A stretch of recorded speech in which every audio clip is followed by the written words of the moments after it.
Three, why the choice of London? This is an indication of, well, for want of a better word, of a neo-colonial mentality.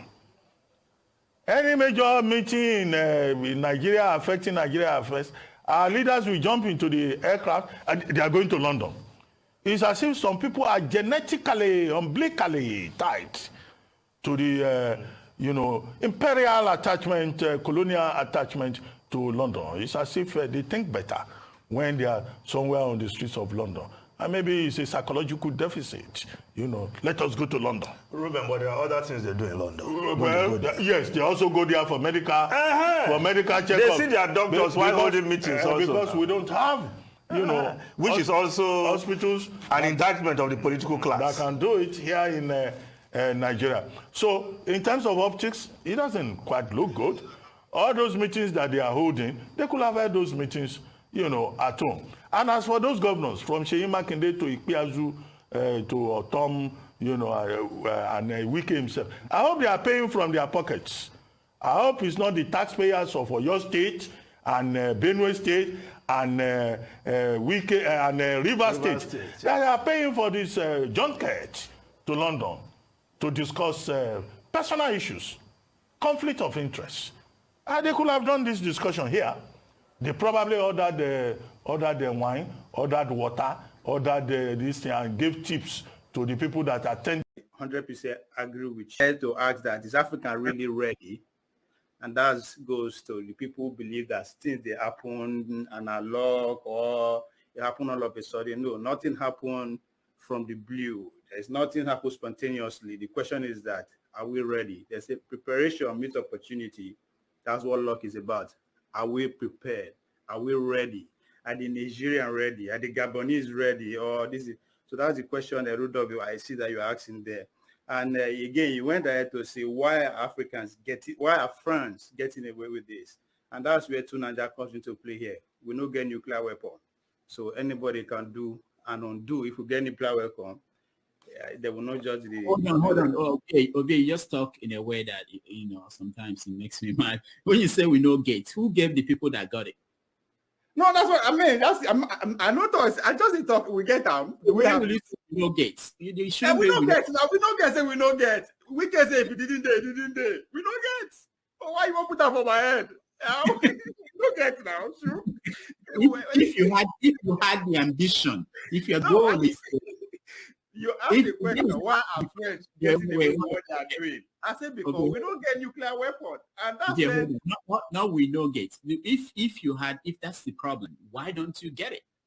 If that's why you are not independent, why don't you get it? That's not the question you are asking, right? I'm responding to the question you asked. Why are they getting away with this? And I reference to Nigeria with his paranoians. And that's why I kind of respect him, right? They say only the paranoia survive, right? We don't get nuclear weapons, so anybody can come and dance and play as he or she wants, right? It don't happen before, it's happened again, it will happen again until we find a way. Then that's where that question now coming, why we no get, right? So that's a different question for Americans come here. You are lucky. I don't know if you've seen one of our panelists, forefathers. And then he talk about trying to move Africans away from Africa to the West. But I certainly hope. Small to Ginger Media TV. Thank you very much. I appreciate always being with you. And I thank everybody that has tuned in to watch this. Today, again, we are here and we will be discussing the Nigerian Old New National Anthem. Recently, the federal government of Nigeria, that is the executive and the National Assembly, quickly, within a week or thereabouts, rushed to approve the Old New National Anthem. And now, it has generated a lot of debate. Some are now calling that if we are able to do that within a short period of time, that means we could do a lot. What's your take on the whole debate? Well, the The debate is actually what makes a democracy. Democracy is a system of government that thrives on dialogue, debate, and compromise. So debate is part of the beauty of democracy. And that is also part of the beauty of the first national anthem that recognized that we may differ even in our debates, that we have differences. That tongue in the old national anthem does not simply mean we are multilingual. It still means that we have different ways of expressing ourselves. But even with the difference in manner of expression, is saying whatever we do, we must ensure it does not affect our brotherhood. And that brings me to the reason why I have preference for the old national anthem to the new one. But like everything this government does, before going into the nitty-gritties of the plus and minus, even the Attorney General of Federation advised them they should pipe down first and ensure wider consultation and participation in order to get a better outcome. If this government had widely consulted, they would have gotten a synthesis, a new thing. For instance, I prefer the first stanza of the old anthem and prefer the second stanza of the new item. Sorry, so that we don't confuse our viewers. When we Good. say old item, do We're we talking mean cannot lose by consultation and participation. Good governance requires participation, inclusivity of people. This government doesn't have it. First subsidy is gone. The man did not even consult his wife after being president because they've just finished swearing him in and he started making policy. He doesn't even have a cabinet. So I said the Attorney General said, please consult more so that when people participate, you will get a better thing. and they have They a rushed sense of it. ownership too. Yes. Now, in a day, like every other thing they do that they want, it is only when it comes to national wage that they will take 1 year and they will tell you, you need to consult. No, labor needs to consult. But when it comes to their own issue, in a day, they've done it before.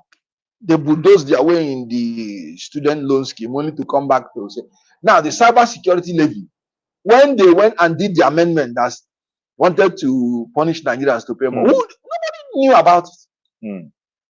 So that is one thing. But there is one important thing people always miss. Some people are against the Nigeria we held it because they are saying it was composed by the British. That is a very flat argument. I'm sorry to say. And it's annoying me when they are making that objection in English language. It's annoying me. Why don't you, first of all, throw away the English language? So anything that is not made by a Nigerian is not good for us. And when they were saying that, they are wearing a dress, probably imported, wearing shoes, probably from Italy, wearing beautiful hat. And yet, they are not seeing that whatever is good, no matter where it comes from, should be applauded. I want to tell you something. You cannot rule it out of our history that at one time we mixed up with foreign people. And you cannot throw away the baby, the bathwater. I tell you something. My policy going forward, result is what I want. Any good thing that is coming from anywhere, if a Briton can come to Nigeria, and God assures us that this is the man that will change our system, if the constitution allows it, I will vote for him. Are we not tired of suffering? When Goodluck Jonathan was in power, he was having security challenges. We couldn't have election at the actual date. We postponed election by 6 weeks. He went and hired the best hands from around the world, got mercenaries. Within 6 weeks, they wiped out all the security challenges in Nigeria. and we're able to have election in all the parts of Nigeria, I am no longer willing to say I will not receive anything good that will give us positive result from anywhere in the world, even if it's coming from the moon, if it is something good. If a Briton composed a beautiful anthem for us, so be it. Nigeria. It was actually a competition. It was actually a absolutely competition. She won. And she won. Yeah. Like what you are suggesting now. That look, why didn't we throw it open for people to compete? Even our national flag was designed in that manner. Yeah. So you are now telling me that because this person is not in Nigeria. No, you are the tribalist. You are the man that is an ethnic bigot. You are rejecting something good just because you're saying it's not a man of your tribe. If you that is talking this, if you're a Yoruba man, even if an Igbo man had designed it, you will still reject him because you will say it's not from your tribe. You are the tribesman. I will accept anything good from anybody, no matter where it's coming from, provided it's going to add something positive to Nigeria. I hail Nigerians. I love my country, Nigeria, and I take ownership of my country. And I'm going to provide selfless service for my country and defend the sovereignty of this nation. And in any case where I disagree with anybody who is a Nigerian, who is not from my tribe, in any way we express ourselves differently, I will ensure that it does not affect our brotherhood. We should do everything in brotherliness, in love, and in unity. That's the whole essence of the national anthem, and I support Nigeria We Hail Thee. 12. The different types of soldiers and the problem with mercenaries. Having talked in detail about the nitty-gritty of principalities and how to get and keep them, it's now time to talk about the means of offense and defense each of them has. We've already established that a prince has to have a solid foundation, otherwise it's a one-way ticket to ruin. The building blocks of any state, whether new, old, or a mix, are good laws and strong arms. Without being well armed, good laws can't exist, so where there's solid military, you'll find solid laws. For now, let's put the laws aside and focus on the military. So a prince can defend his state using his own troops, mercenaries, auxiliaries, or a mix of these. Let me tell you, mercenaries and auxiliaries are a disaster waiting to happen. Relying on them is like building a house on quicksand. They're all over the place, undisciplined, unreliable, and downright cowardly in the face of real enemies. They neither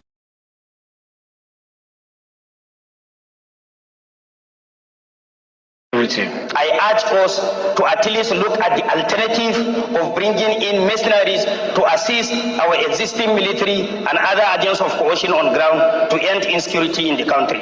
We agreed that what we are fighting is asymmetric war. It is not a normal war that you can invite mercenary that you are comparing to Ukraine and the other country. These are war that is not known to the system.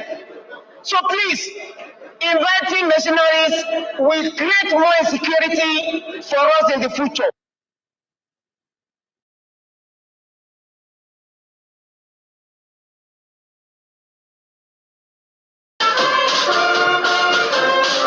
President Bola Tinubu arrived in the venue of the commissioning of another project by the Federal Capital Territory.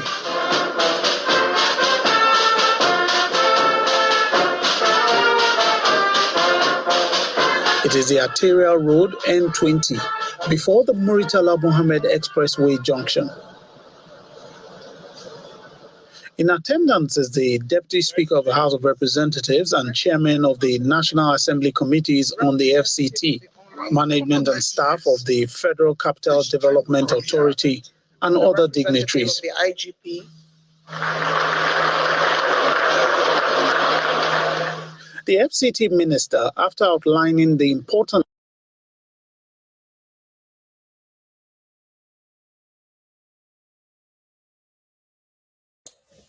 Greetings, greetings, viewers. I just thought I should share this because I saw this video earlier on today, and I felt quite strongly about the opinion he was sharing, and I felt, okay, I can't see this type of stuff and not respond to it because it's quite exhausting to see many Nigerians come out and say things without necessarily thinking well about it.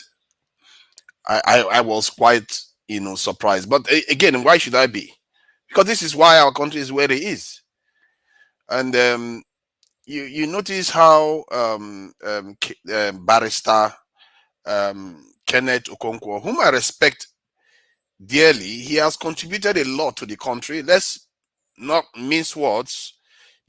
People can do great things and you can still have disagreements in some areas, because the maker in its infinite wisdom never gives everybody complete insight. Everybody shares, different insight into different areas. Some are more correct than others.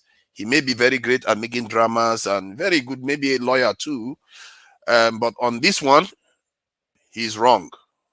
Dead wrong. Dangerously wrong. It's like the type of people fella called colonial mentality.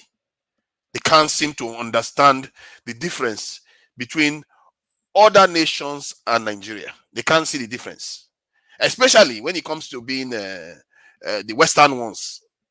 They are very good at seeing the difference between Nigeria and Chinese and Indian and maybe even the Russia. But they are not always very good at seeing the British as different or Americans as different, even if they are the ones that inflicted so much on us too. And those people, those same people, Americans, the British, all of them, they all cherish themselves just as much. They cherish themselves far more than Dr. Okonkwo here can cherish his own people. Now, I will start by trying to deconstruct what he has said and why it is wrong. Just to be fair, I'm not going to try to make it an insult, a personality attack. I'm just trying to show he is wrong. He's just wrong. You can be wrong in something and still be brilliant in other things. Now, you see, a common sense thing, when you even ask an AI this question, and AI even knows that, it's like saying, his argument is that if anything is good, you can bring it in and use it.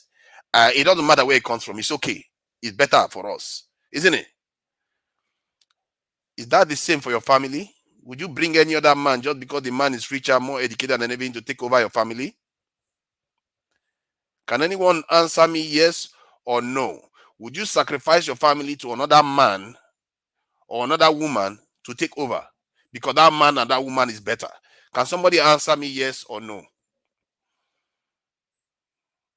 The viewers, answer me, because he doesn't seem to know the difference. He doesn't seem to understand that the nation is an entity. Exactly. Oga Alexander Gomez. That is where he's mistaken. He doesn't seem to understand we are our own body. You can't have other people contribute to you. You contribute to yourself, because we have 200 million people today, and they completely dismissed all of them. All the 200 million people didn't have any say. They just chose one person, and he comes here and try to defend it. And when I asked, these ChatGPT people like to badmouth, especially within our community. What AI represents is AI collects data from all over the place. And a software like ChatGPT collects data from all the internet. That's all data. And when you ask a question, it gives you the relevant answer. And when I asked, is it better for a nation to write its own, a citizen to write their own national anthem? And if so, why? Now I'm going to share the reason why. And that reason is one of the reasons Okonkwo doesn't seem to realize. I'm sorry to say, with all due respect to him. Now, I will share this link to show you how many, where is it even? I can't even find it. But let me share the link. Okay, there's the lady that wrote it, that we are so happy to give it to. You know what he said? Oh, that she won it in the competition. What he didn't ask was it only her that was British that was in the competition? Because if it was only her, they had more than 500 entries from Nigerians. How did she win? I leave that question to people to ponder. All right, so let's see what the answer was. I said, is it better for citizens of a country to write the national anthem? If so, why? Now, it says, yes, it's often better for a citizen of a country to write the national anthem. Here are several reasons why. Cultural authenticity. They go on to explain the cultural authenticity. Anybody that have time to read that, they can see it very clearly. Why that is important. Emotional connection to the anthem. Pride. Knowing that the anthem was composed by a compatriot can instill a sense of pride and ownership among the populace. It emphasizes national unity and the collective spirit of the people. Relevant symbolism. A citizen is better equipped to incorporate symbols, themes, and references that are meaningful and relevant to the country. They can capture the essence of what makes the nation unique and significant. Historical context. Citizens often have a better grasp of nations' historical context and can draw upon important events, struggles, triumphs that have shaped the country. This adds depth and significance to the anthem.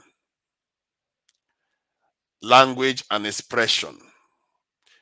A citizen will likely have a natural command of the national languages and can express sentiment in a way that feels organic and authentic to the local populace. Patriotism is the seventh one.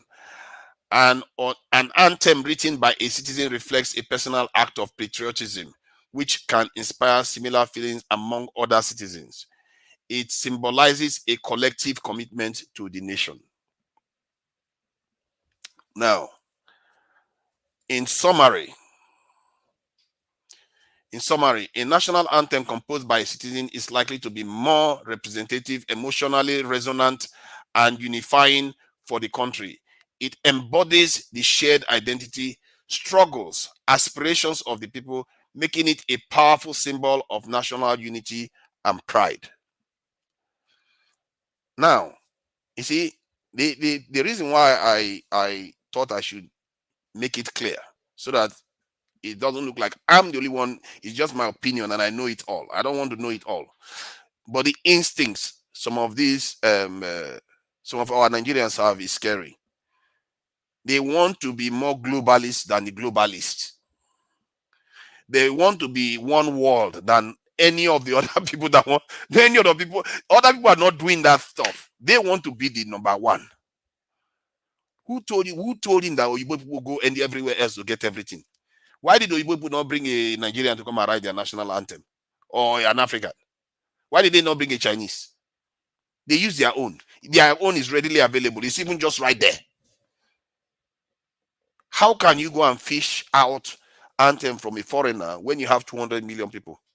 And I was watching The View the other one day, I think 2 days ago, and one of the panelists wrote or sang out one national anthem, a sample of national anthem that was written by a Nigerian. I was so shocked by it. I wouldn't call it shocked. I was like, my mouth was open. How strong it was. And that was just one verse she read. And completely, our own country, we completely ignored it. Like, Nigerians don't matter. She just read one verse. It was so powerful. But they ignore all of them. And this is what they do to our people. They ignore them. Like, they don't want to recruit them into their military. They would rather go and beg for mercenaries. This is a mindset. And you saw how the barrister didn't just stop at the national anthem, included mercenaries on top of it. Double trouble. Double barrel mumu. Oh, sorry. I'm used to using this mumu language. Not to him, but the idea is mumu idea.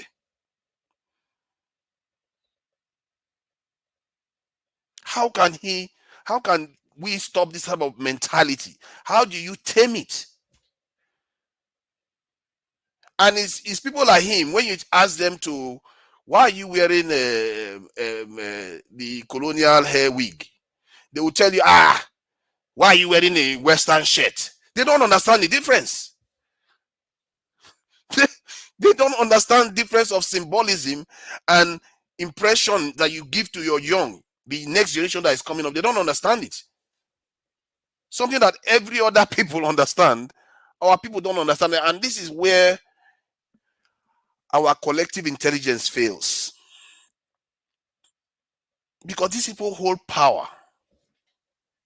They are the ones in power. They are very, if you look at it, 70% of the ones in power think like that. Hence, you have the nation you have now. Maybe more, because the House of Assembly vote didn't take long. It was very quick. They voted it through. They didn't waste time at all. He tied it to mercenaries on top of it, saying that while we are criticizing the national anthem, why are we speaking English? He didn't occur to him, okay, just hear this now. It didn't occur to him that should even jog his memory to say, maybe we should make our native language an official language. It didn't even occur to him. That is how imprisoned some people are. And this is why I keep saying that wittingly or unwittingly, a lot of Nigerians are compromised. They don't even know it. They don't even know it. It's like they talk, they don't even know they're already compromised. How many nations out there just have only English as their national language? How many? He didn't bother to argue for that. Instead, he was insulting people for speaking English. They always think the other way around. It's really strange. I don't know what the Igbo do to our people where they think like this all the time.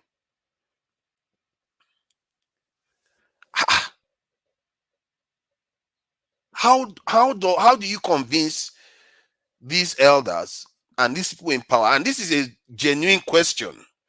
The reason why it has to be genuine, because if any other way of doing it involves terrible processes, we all know the processes that tend to result in changing elites. Look at any nation in the world. If before you change that elite class, that nation goes through hell. To dislodge your elite class is extremely difficult.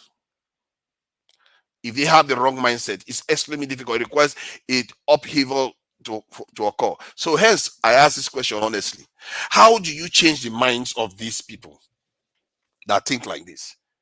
You ask them, why are you wearing that European colonial this thing, that the colonial legacy, they left those wig for you. They'll say, is it not just uniform? Why are you wearing it? It's okay. Why you? Many of Europeans don't use it anymore. Most of them don't use it anymore. South Africans don't use it. And the South Africans, as a matter of fact, in terms of legal representation, they seem to be very, very competent. They were able to take Israel to International Criminal Court. They were able to take Israel to ICJ and win without wearing that wig. Do you see Nigerian legal representation all over the world showing their prowess and how good they are? How many times have you seen our lawyers win anything? We even lost becausse. How many cases have we won? All we do is settle. Come and take. Whenever they steal our stuff, we say, let's settle. We lose billions. We lose millions here. That's what our lawyers do. Maybe because they don't have the right mindset. They don't defend their own people. They think everybody is like the same like them. Everybody don't playing fair, like it's a fair this thing. The world is fair. The world has never been fair. The game has always been rigged. And all those people that refuse to deal with the world as it is, they are the ones killing their own people. That's why our own people are suffering. If the world is not rigged, how is it that the top 40 countries in the world, the poorest ones, I mean, top 40, poorest countries in the world are almost exceptionally all black. And even the ones that are a little bit doing better, they are still bubbling around the bottom. Why is it that way? All of them are not communist, all of them are not capitalist, all of them are not Muslim, all of them are not Christian. They have different variations, but yet all of them are not doing that well. And you think there's no rigging of the game. You say anything comes from anywhere. Anything comes from anywhere, there is a line. There are certain things you cannot sacrifice to other people. Just like you cannot give your family to another man or another woman. You can't put you can't say any good thing that comes from anywhere you sign up to it. Then what is basically saying, if you follow that narrative, is that if we get colonized again and the infrastructure improves, he'll be fine with it. If you follow it logically, am I wrong? He's willing to accept anything. Like I said, willingly, or more accurately, wittingly or unwittingly, many of our elders are compromised. And I don't know whether I should blame this, although the barrister is a bit younger. So it's not like the age of Tinubu that, you can argue that Tinubu was a young man when Nigeria was still under colonization. So we still have that idea that we are just like babies, because that's how they raised, they kind of groomed our leadership from when they took over the country and colonized the country to when they handed over the group. That's what happens when you're getting colonized. They don't give you the impression that you are the boss. That is the whole point of colonies. Colonies are not the boss.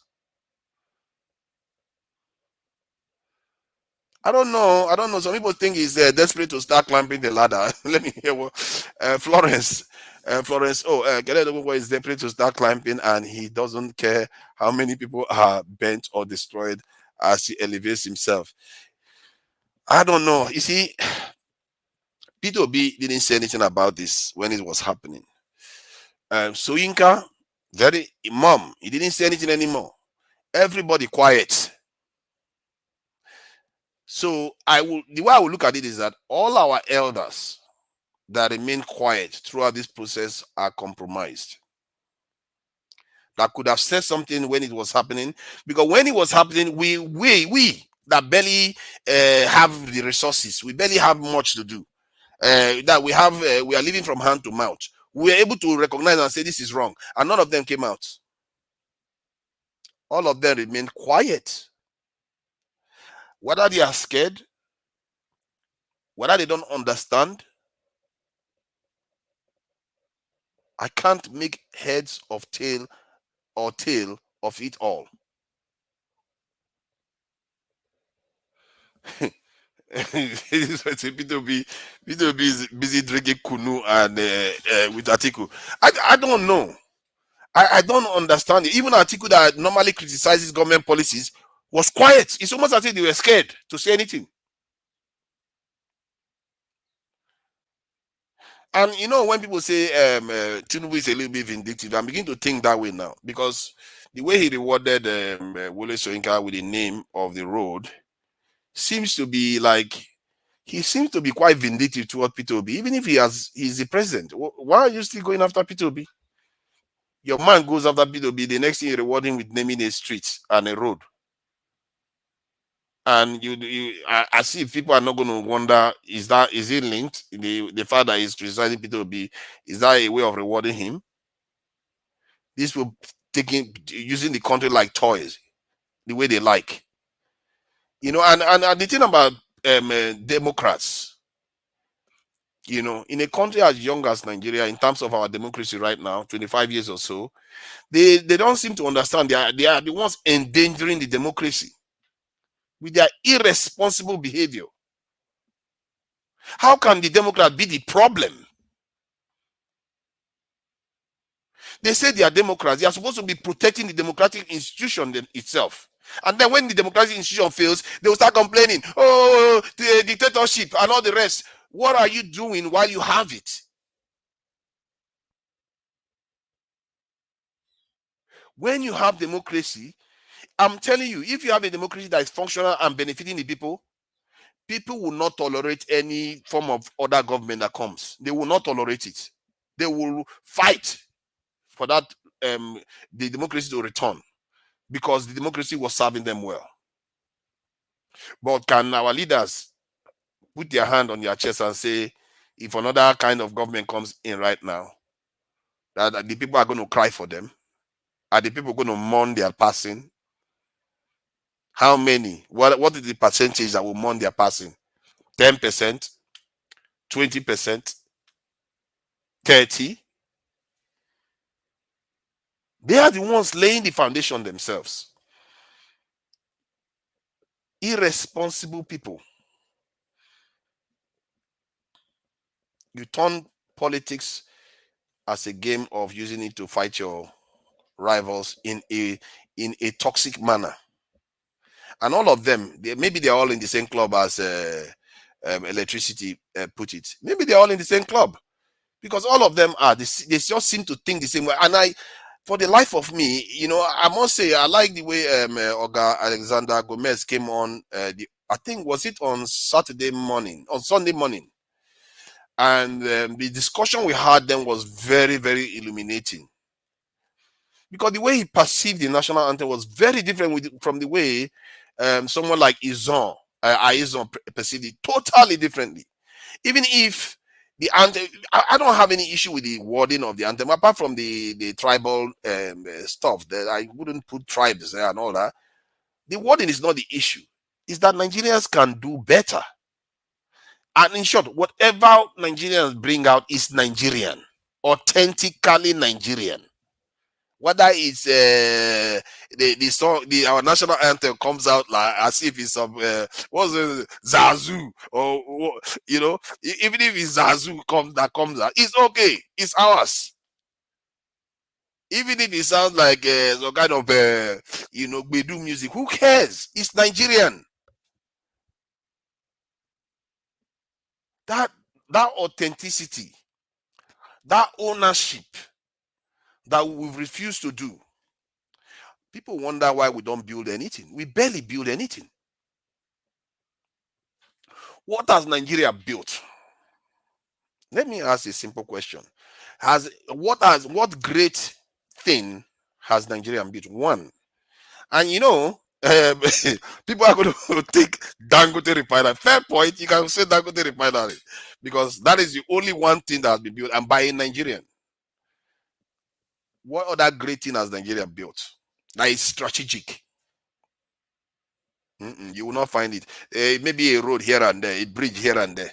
Nothing else. And even in Dangote one, it's not Nigerians that built it, it's foreigners that came and built it. Let's face it. It's mostly foreigners. And most of the people running that refinery right now are Indians and some foreigners. What have we built? What do we own?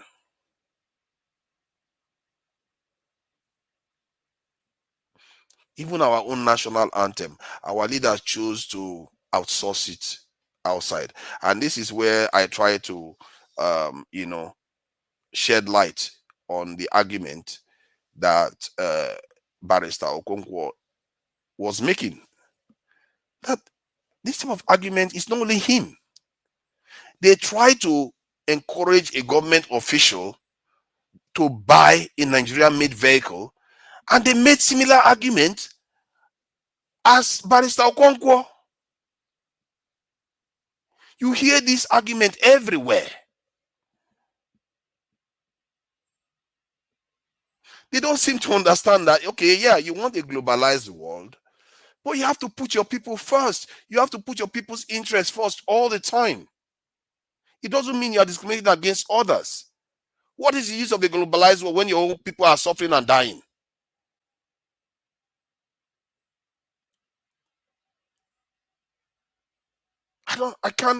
I just hope, it's something that people start questioning respectfully, taking into account that these people have accomplished a lot for themselves in other ways. Just like Wole Soyinka has accomplished a lot as a writer, for better or for worse, he's accomplished something as a writer. Even if he didn't win the Nobel Prize, he still wrote books, didn't he?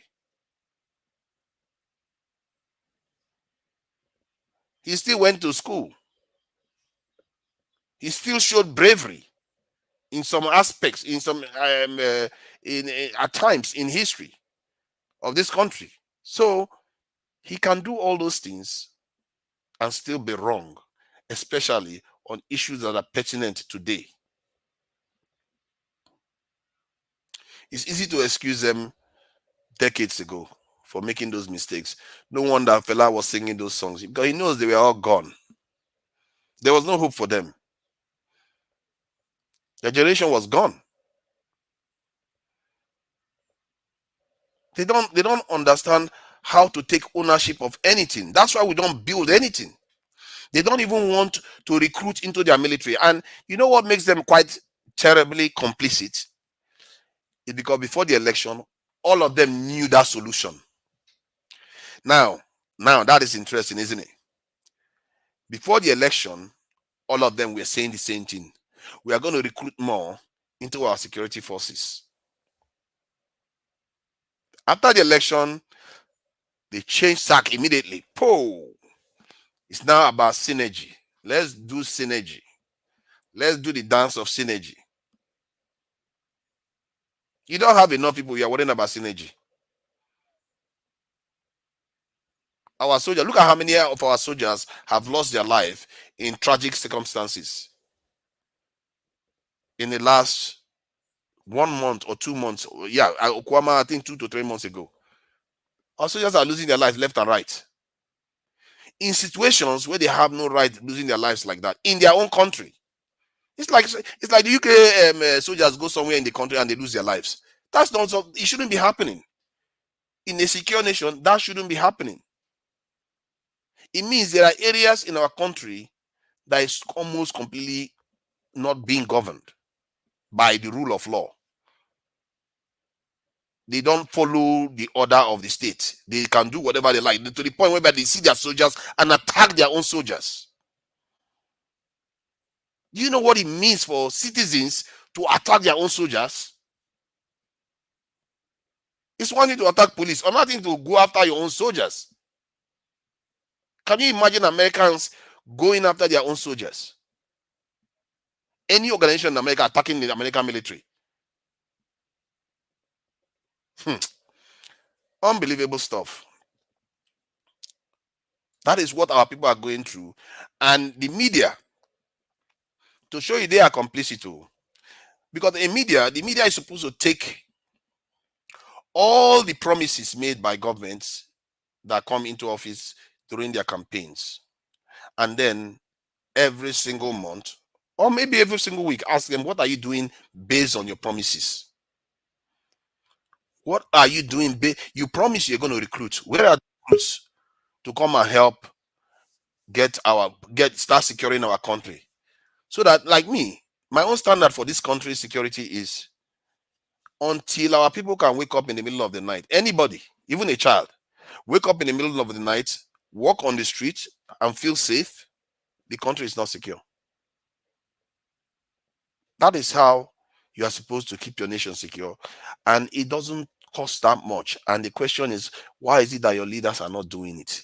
Because the money we are losing because we don't have it costs more than when we have it. So if you are losing $10 billion every year because of insecurity, and you know if you spend $5 billion, you can plug the gap, why are you not doing it? People, ask your government, why are they not doing it? Go and check it. How much is Nigeria losing every year because of insecurity?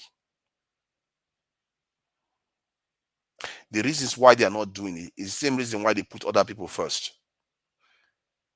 I don't know whether there's proof for it, but I can tell you right now, the same problem plagues almost all the countries that got their independence from the colonizers. Especially the ones that never fought. They just, during the decolonization period, they just handed power over to their collaborators. Those countries are not doing well. None of them. Even the ones by African standard that we say is doing well, by European standard is still backward. by Asian standard, is still backward. None. China just landed on the moon.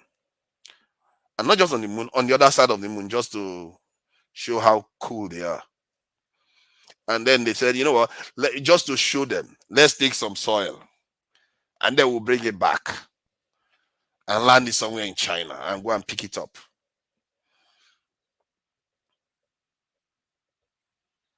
Nigeria, you can ship something to Nigeria. You're not even sure where you can get it. You ship something from London to Nigeria, it's like you're shipping it to the moon. It's like a NASA mission. You have to worry whether it makes it there, whether it doesn't make it there, whether somebody steals something from inside. You know, like somebody was saying the other day that they stole his items that he shipped to Nigeria. You know, these kind of outcomes, this type of is because of our leadership and our people, not just the leadership, because barrister is a lawyer. He's not a leader. He's not like a governor or anything. He's not held, I'm not sure he's held any public office. So, but yeah, look at how he thinks. And they will say this, they don't understand the gap in the way they are talking. I'm really sorry. I really felt so terrible to hear him sound like that. And you see, the thing about him is that he has this pure, the barrister I'm referring to, has this pure way of looking at things without containing it sometimes. And because of that pure way of looking at things, when he was here, that's when he was on Dr. Damages, he made some compelling case for being a Nigerian. Very pure and very good argument.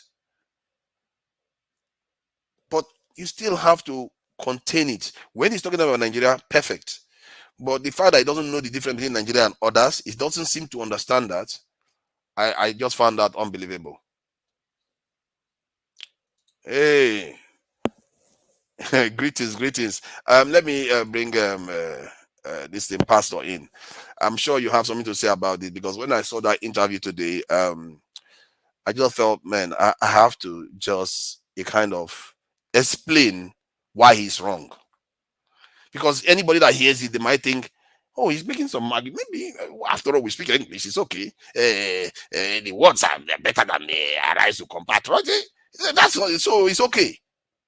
But I just felt like, what a lack of imagination. Like our nation, all we have is arise to combat, right? Or hail Nigeria or something. I see that's the extent of our imagination. I must give him credit. He did acknowledge that if the government had consulted more, they will get better outcome. But he ring-fenced that better outcome to encompass the current, that's the anthem that was just removed, and the first anthem. He's saying, and the prayer, so they should merge it together. He's not talking about maybe we should remove everything and write a totally new one, which we can.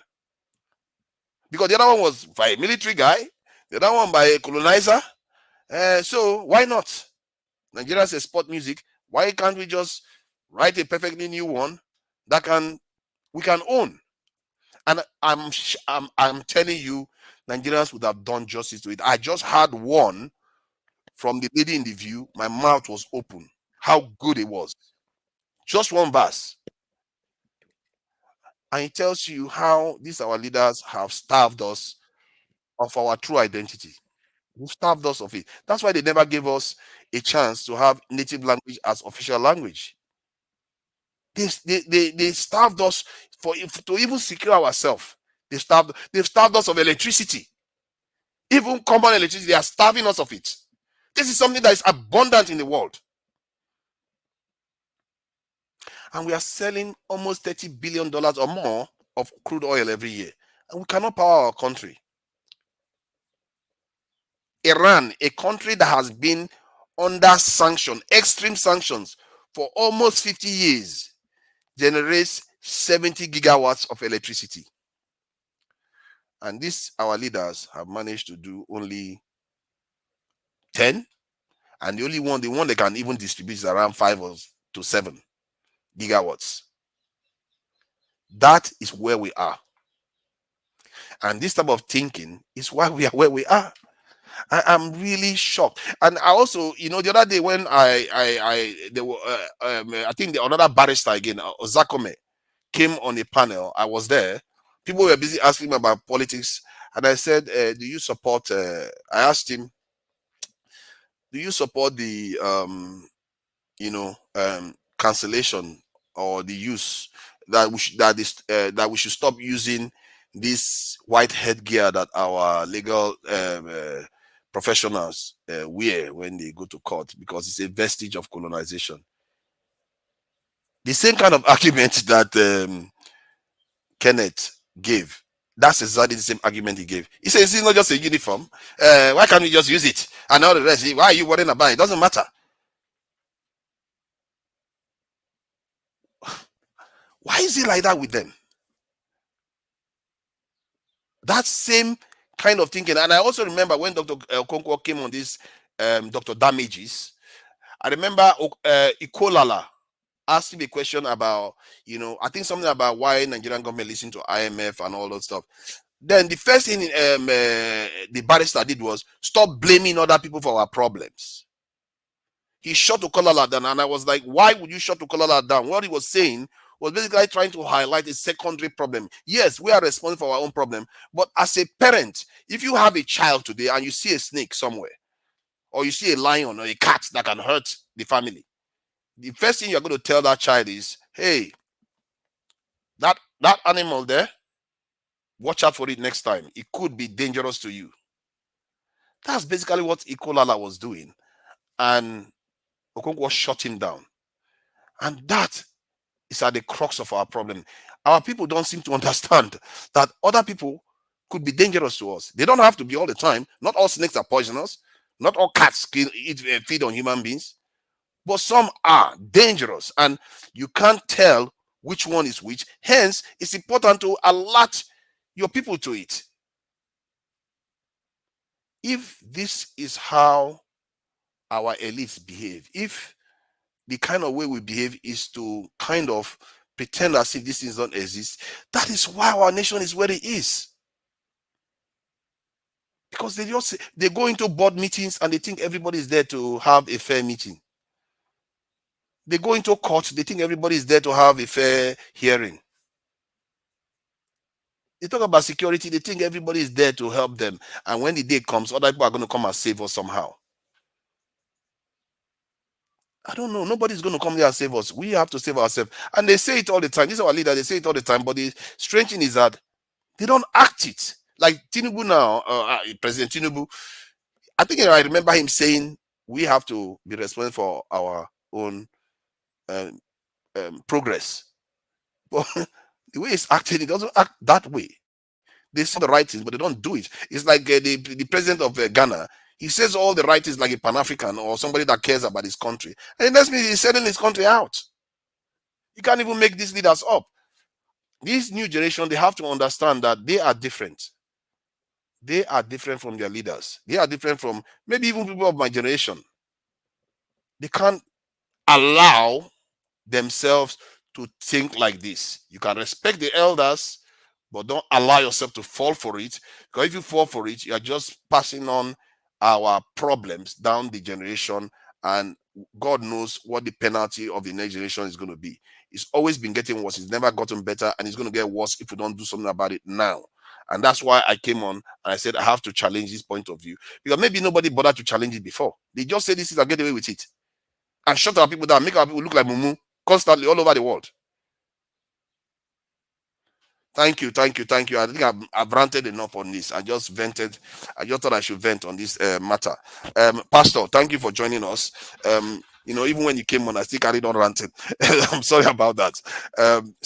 What do you think about this interview of Barrister? Yeah, thank you very much. No, you can.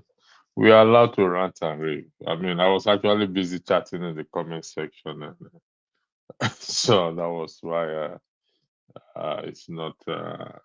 Well, When I saw when I got the notification, I just had to listen to the video before I come on the platform. I didn't finish listening to it, but I now got to listen to it fully on this platform. Yeah, it's one of the subjects we will cover on Sunday after, but it doesn't mean we can't talk about it now.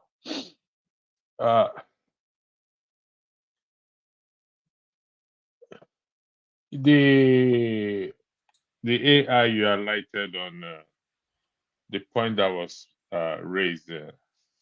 Yeah. Very important. National anthem, we have to feel it. That's number one. And I've made it a policy when I'm moderating. I'm not moderating, so I can only request for you to play the national anthem. You'll find it in the brand there by Yemi Alade. It's just 2 minutes. Oh, sorry, this one is from from two Nigerians channel, so I don't have it. Oh, the so back it's not end. there. Yeah. Okay. Okay. Yeah. All right. Okay. I can didn't always come in Yemi Alade, is he on YouTube? I didn't come in. I came in as a panelist. So okay. It's I will go in and I will go in and play. I'll log in into StreamYard. So don't worry. Let's just Yeah, that's fine. So I don't understand him. Let me just say so. I don't know what he bases his argument on. So in the present context of Nigeria, my argument is arise, O compatriots. It's far, far, far better. Nigeria's call obey to serve our father's land. At this present moment, we have to rise because the nation is sinking. Now, in Warri, we usually use the word I hail, bros, I hail. It has different meaning. In some cases, it's mockery. They're mocking you. See this bros, no mind now. Bros, I hail. In some cases, you are praising the person. Maybe the person is on a higher position or you will get small thing from the person. It carries different meaning. But I am not in support of changing the national anthem.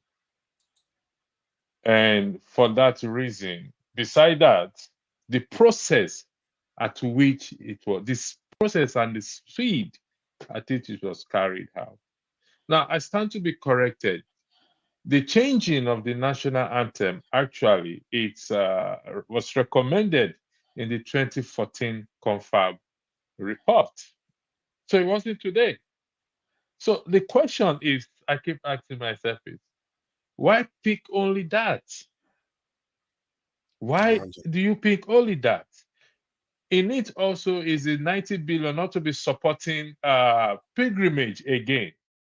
But they paid 90 billion out to pilgrimage.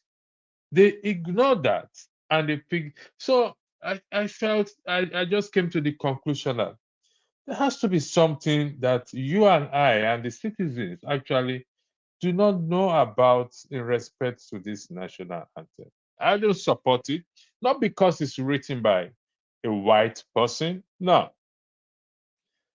I still prefer we keep Arise O Compatriot because it was written by Nigerians and it gives us that national pride. It gives us that challenge to rise to address the current situation in the country. We are compatriots in the country. So where it's coming from, I really don't understand. And I hope he will be able to come out to clarify himself. But where I totally disagree. Sorry, go ahead. Can I just share something that I just found out? I just Yeah, found go ahead. the national anthem from somebody uploaded it 3 years ago, showing 1960 when they first signed the song, that old national anthem, and notice what was around there. Where are the Nigerians here? Okay, let's carry on.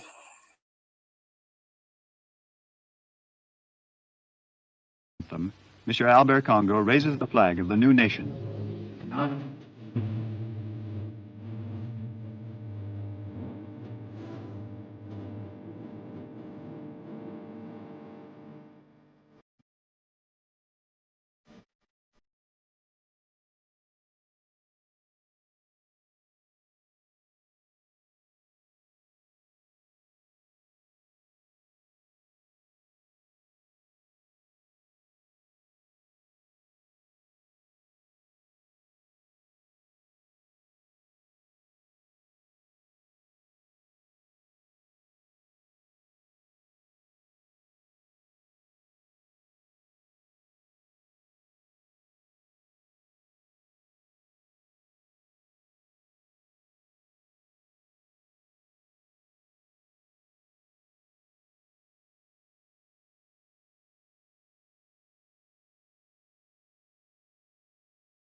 So, okay, now that tells you everything you need to know. There were barely Nigerians there. There were barely Nigerians there, and our leaders think this is a good idea in a country that exports music. I hope Kenneth Okonkwo has seen this. I don't know how to tell our people anymore. There are certain things you don't need to tell. I always say it. Nobody tells a mother how to take care of her child. How is it that Okonkwo doesn't understand that? You have to put your people first. Look at the anthem. Just looking at it alone, there was barely any Nigerian there. They were singing it for themselves. They created it for us. And he was very happy to say, oh, there was a competition. Over 500 Nigerians wrote for that national anthem. Do you see how many Nigerians there? Somehow the British people won. And that's the anthem we carried on. This is, man, sorry, Pastor, please carry on. I just thought I should share that. And I'm going to get your Alade one for you, because I think I've seen it. I actually logged into Dr. StreamYard, but it wasn't, I can't join in. I've seen that Yemi Alade one. You've seen it, huh? Yeah. That one is yeah. So I made it. I don't know if you want to embrace it too. I made it a policy to play it before and after any broadcast. We'll be playing it. We'll be playing it. Yeah, they can't stop. They can't stop. But you want me to play it now? No. Yeah, please, if you don't mind, please. Right. I did a short broadcast on it yesterday. Is it the Coca-Cola people there? Okay, they're okay. Coca-Cola Nigeria. No, it's a Nigerian national anthem. There's no copyright on it.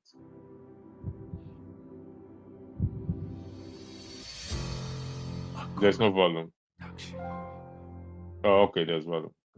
Yeah. Arise, oh compatriots,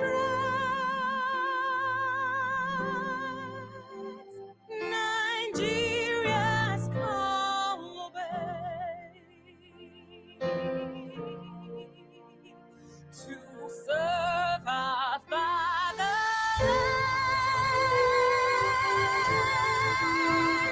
We love and strength and faith. The labor of our heroes past shall never be in vain. To serve with heart and might, one nation bound in freedom, peace and unity. Hey, that's so. Yeah. Oh, yeah.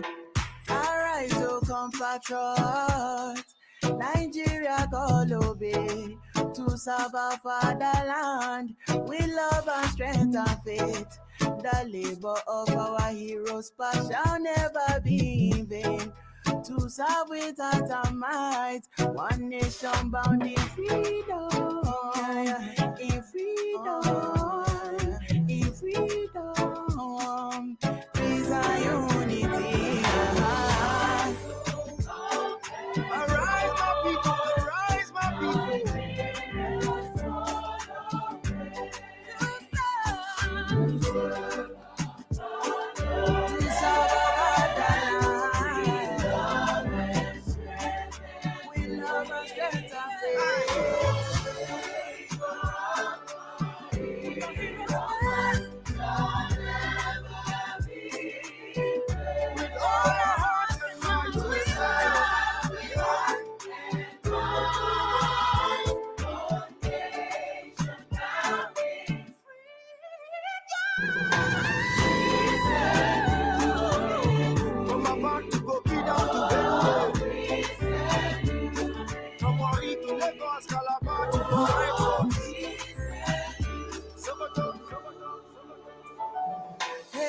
Arise, oh compatriots, Nigeria call obey. Anywhere you go, anywhere you go.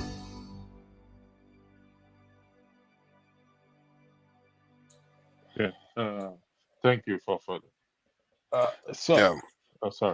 So go ahead. In that the lyrics, the wordings there, to me, that's why I said the Arise to Compatriot is far, far preferred. But like I said, I got disappointed. I mean, for want of better word, when he said Nigeria has not produced heroes at all.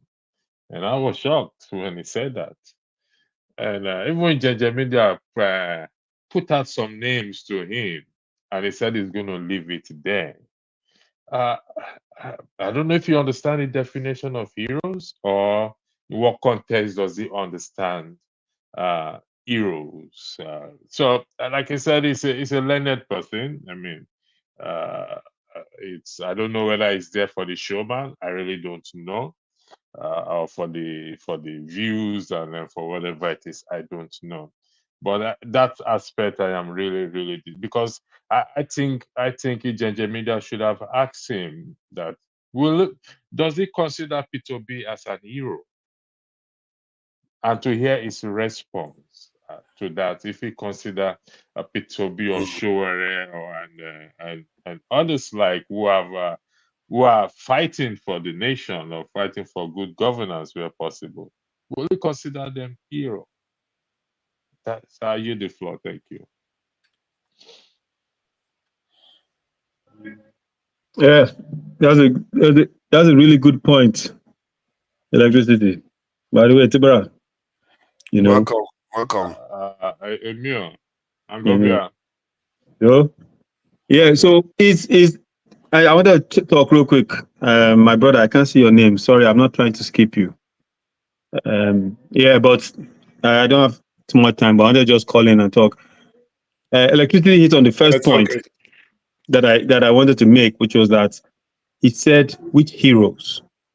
And then, you know, Njenje called out Herbert Macaulay, Zeke, Awo, and he somehow tried to deflect and not have the conversation about the struggles those people made for independence.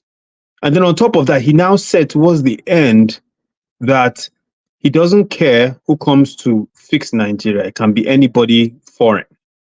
Then he now said, so if a foreigner writes a better national anthem than any one of us will, therefore, I will accept it. And if you're not accepting it, that makes you a bigot. And I thought that was really low and disrespectful because, one, you are trying to impose your subjective opinion of your preferred national anthem on everyone else.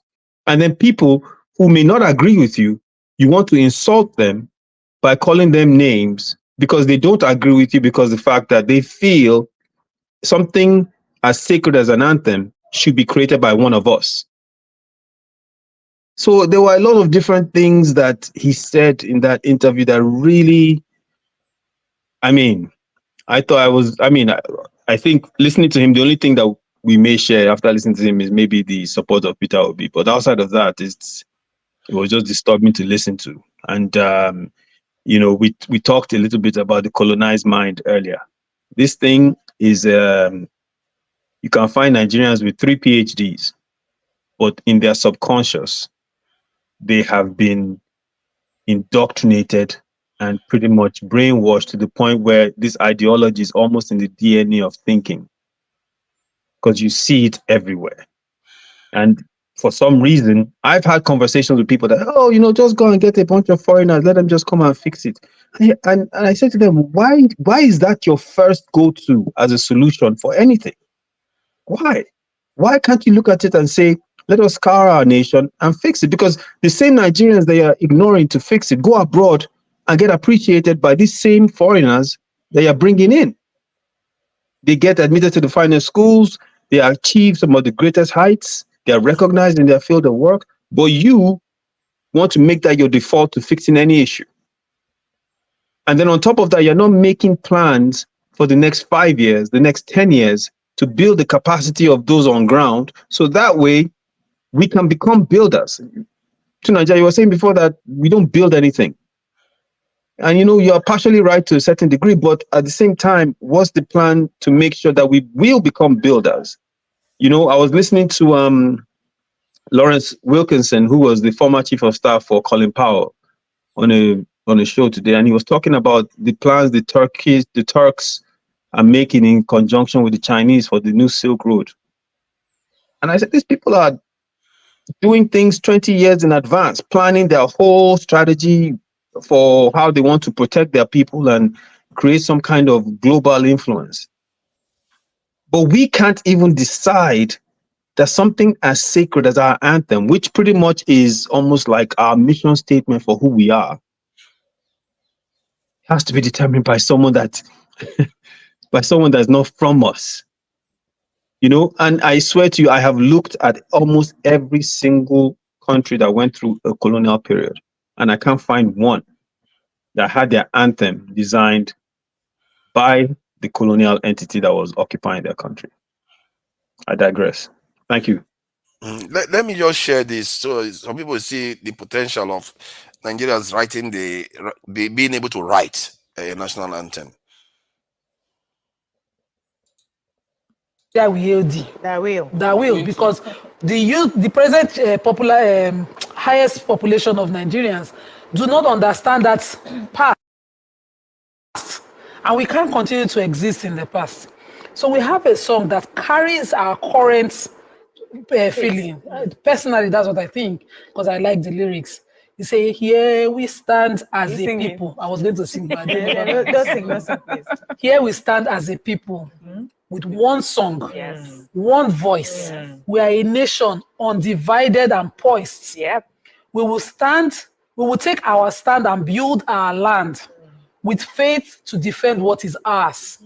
Here we are as a people with one heart, one cause. We are determined to rebuild and restore. Where freedom reigns and truth prevails. A land where there's hope for us all. We are all we have. We will defend our land. We believe in this nation. We know we'll get there. We are all we have. We'll defend our land. We believe in Nigeria and the promise she holds that one day she'll shine like the sun. We're a great nation. I'm not going to go the rest. Now, you see that this is what I mean. They lock our people out of all this, as if we can't write. Tunaja, what's she reading, if you don't mind me asking? I didn't get It's a song. It's a song, but she said she written. can't sing it. She didn't want to sing it. I think she had a voice problem, so she just read the lyrics from the song. I don't know where the song is actually. Maybe I should find the song. So she's just reading the first verse of the song. So, and that is just somebody that just wrote it, not like putting it out for the entire nation to come up with a song. They didn't even challenge Nigerians. And the exercise could have even helped to unite Nigerians, to come together to write something that they can be proud of. Nigerians are very capable of doing it. I don't. The idea that we cannot is unbelievable, and this is the mystery of it all. This mystery for me started from our security. Why these people refuse to use the young people that are on the street to secure the country, and you look at everywhere else, they are doing the same thing. They are standing the people down. Don't write your national anthem, even if you export music. Don't do this. Don't question us on our listening to IMF. Shut up. And nobody challenges them. Why are you doing all these things? It doesn't make sense. Even our so-called leaders, Peter Obi didn't even say anything when all this was happening. So suddenly they find a way to hide. They don't say anything anymore.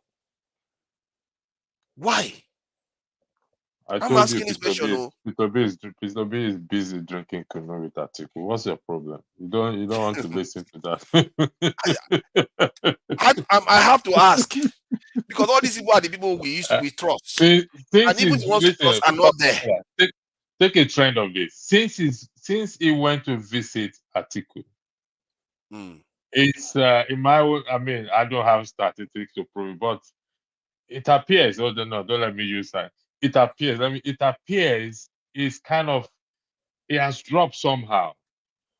It's I don't know how to put it. Its popularity or whatever it is has dropped somehow, and this is what we fail to understand. That there are some parts you Showore even say anything too. How about Showore? Did he even say anything? They're all going to hiding. You see, all our leadership right now, they all have questions to answer.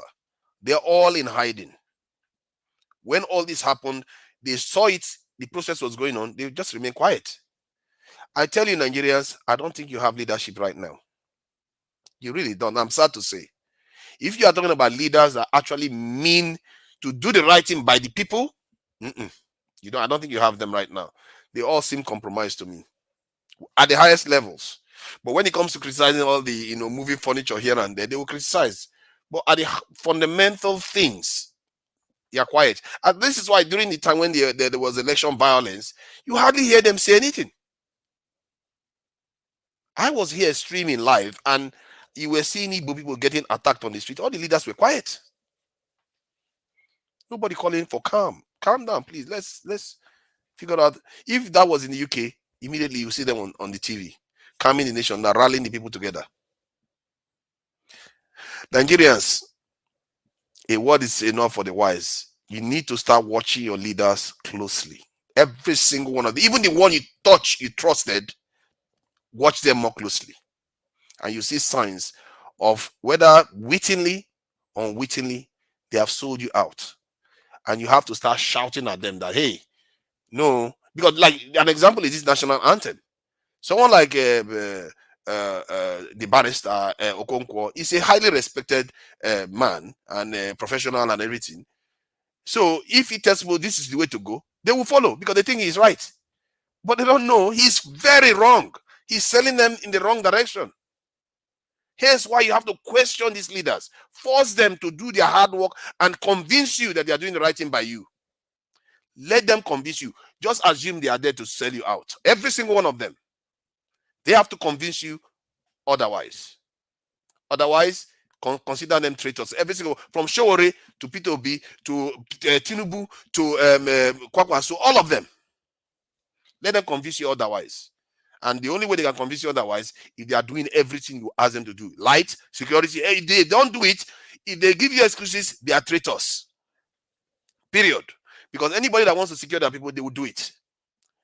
If Singapore's tiny country can figure out a way to secure itself, yeah, your country should, any state in Nigeria should be able to secure itself. Any state. No governor has any excuse. They are not doing their job. That's why. But I'll leave it there. I speak the truth. On a do well, I beg. I have to run. Yeah. We'll chat. Guys, take them easy. I must say, man, you don't come online often, but I must say you are quite good at presenting your case. And I really like the way you interacted with Sir Alexander Gomez of Friday. Yeah. Yeah. Thank you. But, I wish we had more time because I really wanted to question a lot of what he was saying. It seems some of these people that are older, that were around when that old anthem existed, they seem to just have this nostalgic effect of this anthem I prefer, and I don't know why they can't see past that nostalgia. You understand? That is this was the anthem we used to sing when we were in school, in primary school, before, Obasanjo came and changed it. Therefore, we like it. Even when you look at the Okonkwo's argument, he was arguing based on lyrics. Mm-hmm. He was arguing based on lyrics. This united we stand. He was complaining that people were using tribes, that this is the English language. Why are they getting offended? As if no one else can write lyrics. It's like arguing by the lyrics, as if nobody else can write it. Yeah, he was so focused on the lyrics. He wasn't looking at the deeper meaning for why people would have an issue with it. He was comparing the two based on lyrics.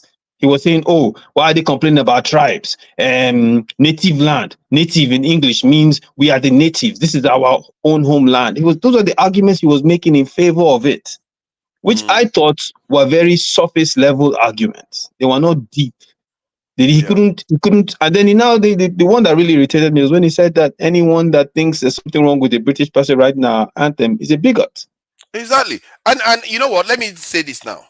Barrister, I think he's a doctor too, probably a doctor, I'm not sure. Kenneth Okonkwo, if you want to come on and make your case, you can come on and make your case so it doesn't look like we are just here talking about you behind your back. This is public, and anytime you can come and respond. If you want to respond on Sunday, Saturday, you are free to respond to this, because what you said, they literally accuse Nigerians that are saying that Nigerians should control or be the one to write their own this national anthem as they are the ones that are going to be tribalist. Yeah, exactly. He said that.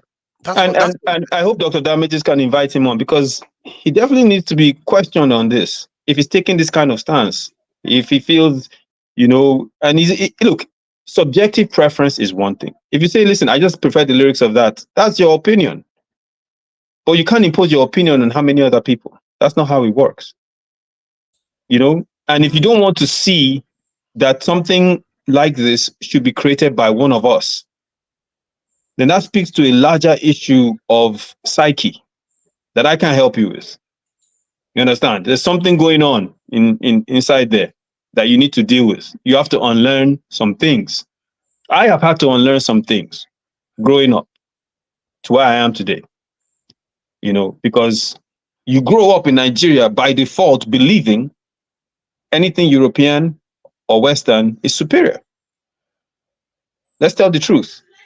Unless you have an outside force that teaches you otherwise. And that's why I believe we need to have more Pan-African institutions at every level, making sure that our children are learning the right things. Our curriculum is in shambles, So, Nigeria, I go follow you talk, man. Make it go. Thank you. Electricity. Thank you. I agree with my brother. Thank you. Thank you. All right. Yeah. Oh God. Oh God. Alexander Gomez, you're doubling down there. Keep doubling down. Even when they played the national anthem, showing the Igbo people, and they didn't write it for you. It's not your people they wrote it for. They just saw you from it. Is that where we are now, Alexander Gomez? We just accept what other people give us now. How about our own? How about our own?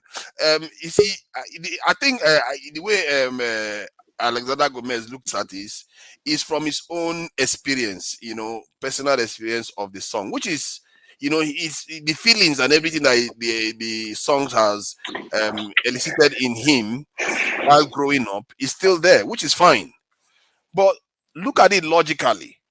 How can we go and solicit for something from other people? According to the barrister, as long as it is good from anywhere else, he's going to accept it.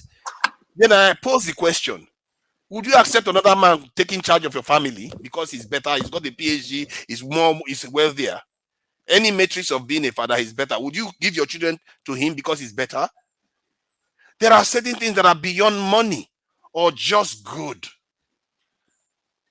You have to start using your tongue to count the number of teeth in your mouth. You see, wisdom, you don't buy from market. It's all these people that are educated that don't seem to know the difference between wisdom and knowledge. But I'll leave it at that for now. I speak the truth. Thank you for joining us. I really appreciate your patience. You seem to remain quite quiet for most of the time. So what do you think about this? You saw the interview of the barrister. I honestly didn't. Oh, you did? I didn't, but I will take your word for it, and I will take Izon's word for it, because I respect you guys' opinions a lot. So I will believe that I can trust the background both of y'all have given us. But what I always say when it comes to Nigeria, I always recommend people go read Animal Farm.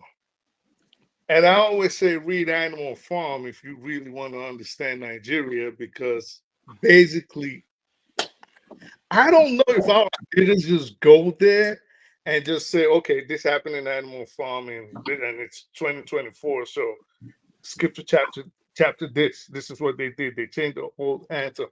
Because a similar thing actually did happen in Animal Farm, where they changed the lyrics after the pigs took over from Beast of England, and they tried to change it to Comrade Napoleon, and they started playing all this game just to elicit some kind of nationalism and brainwash the people, because this is what national anthems do. They brainwash the citizens, even if subconsciously. But in the case of Nigeria, from what you guys are telling us, let me start like this. First of all, a national anthem is supposed to inspire you, right? It's supposed to inspire hope, pride, and joy in the hearts of the reciter. It's supposed to elicit in you goosebumps. Whenever you recite your national anthem, you know there has to be that sense of pride, that sense of nationalism. That hasn't happened in Nigeria in forever. And I don't think, quite frankly, that even if you gathered all the artists, the best Nigerian, because obviously you want it to be a strictly Nigerian project. So even if you gathered all the best artists in Nigeria to compose a national anthem, of what good is it going to do for the citizens of the people? How is it going to inspire them, especially when you look at the condition of the country today? So I honestly, in my opinion, and again, this is from going from what I understand of what is going on, I think it is, aside from the fact that it wasn't composed by Nigerians and we have reverted to the post-independence anthem that the British left us with, I don't think it's a big deal. I think there are other issues we should be worried about. I think there are more important issues we should be worried about, and I think we should face issues like security and the economy that seems to be in the doldrums right now. And like electricity properly said, I think if we were to be worried about anything at all, it should be the speed in which the National Assembly used in passing it into law when they had all these other bills. Excuse me. When we got all these other bills that has been sitting waiting for assent all this while, and nobody did anything about it. But if we're talking about the national anthem, I just think we have better things to talk about, and that is not to negate anybody's point.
Can you hear?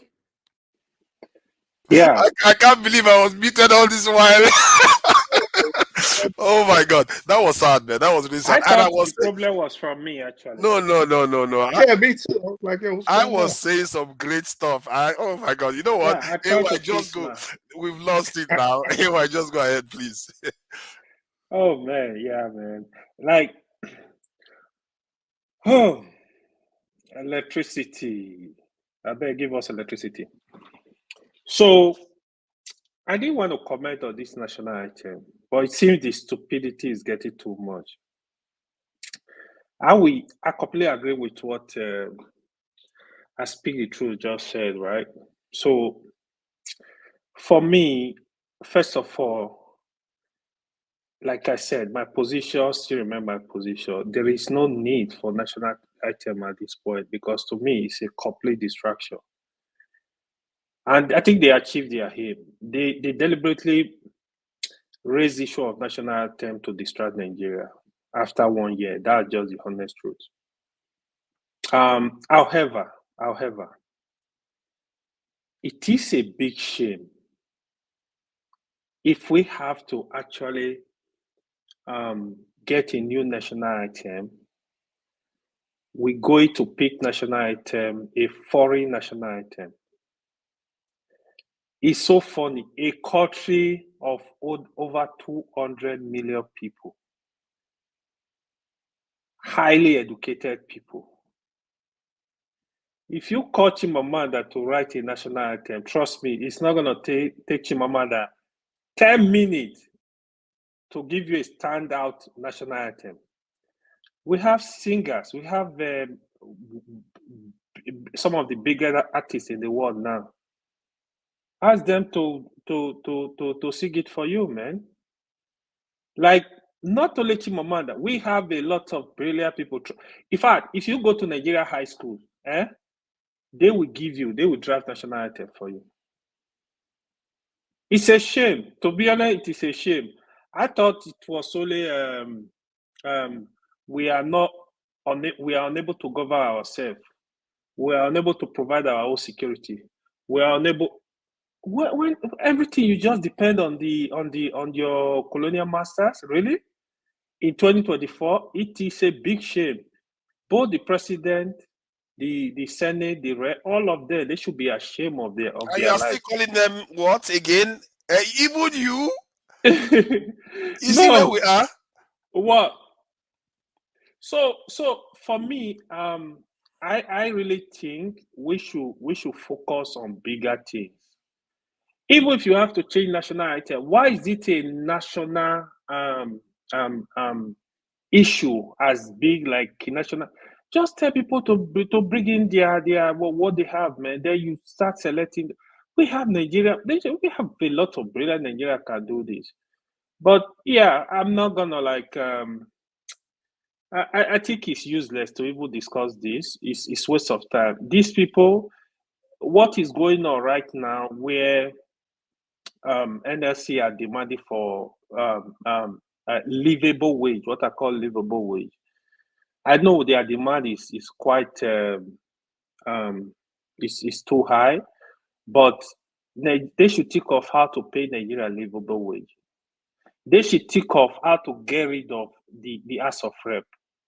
I don't even know who brought this system to us. We don't need two parliament because I'm serious. If you want to restructure Nigeria, the restructuring should start from there. They brought out the Senate, how much each of the senators is earning per month. It's like 30 million naira. No, a month, I think it's about 2 million something. 2 million. Plus. No, the total plus allowances and everything. Okay, but that is exorbitant. So I think the rep, think of what the rep are earning times 360. We have 360 rep members. Why do you need that money? Why do you need that? What are they doing? They're doing nothing. How do you even bring 360 people to deliberate?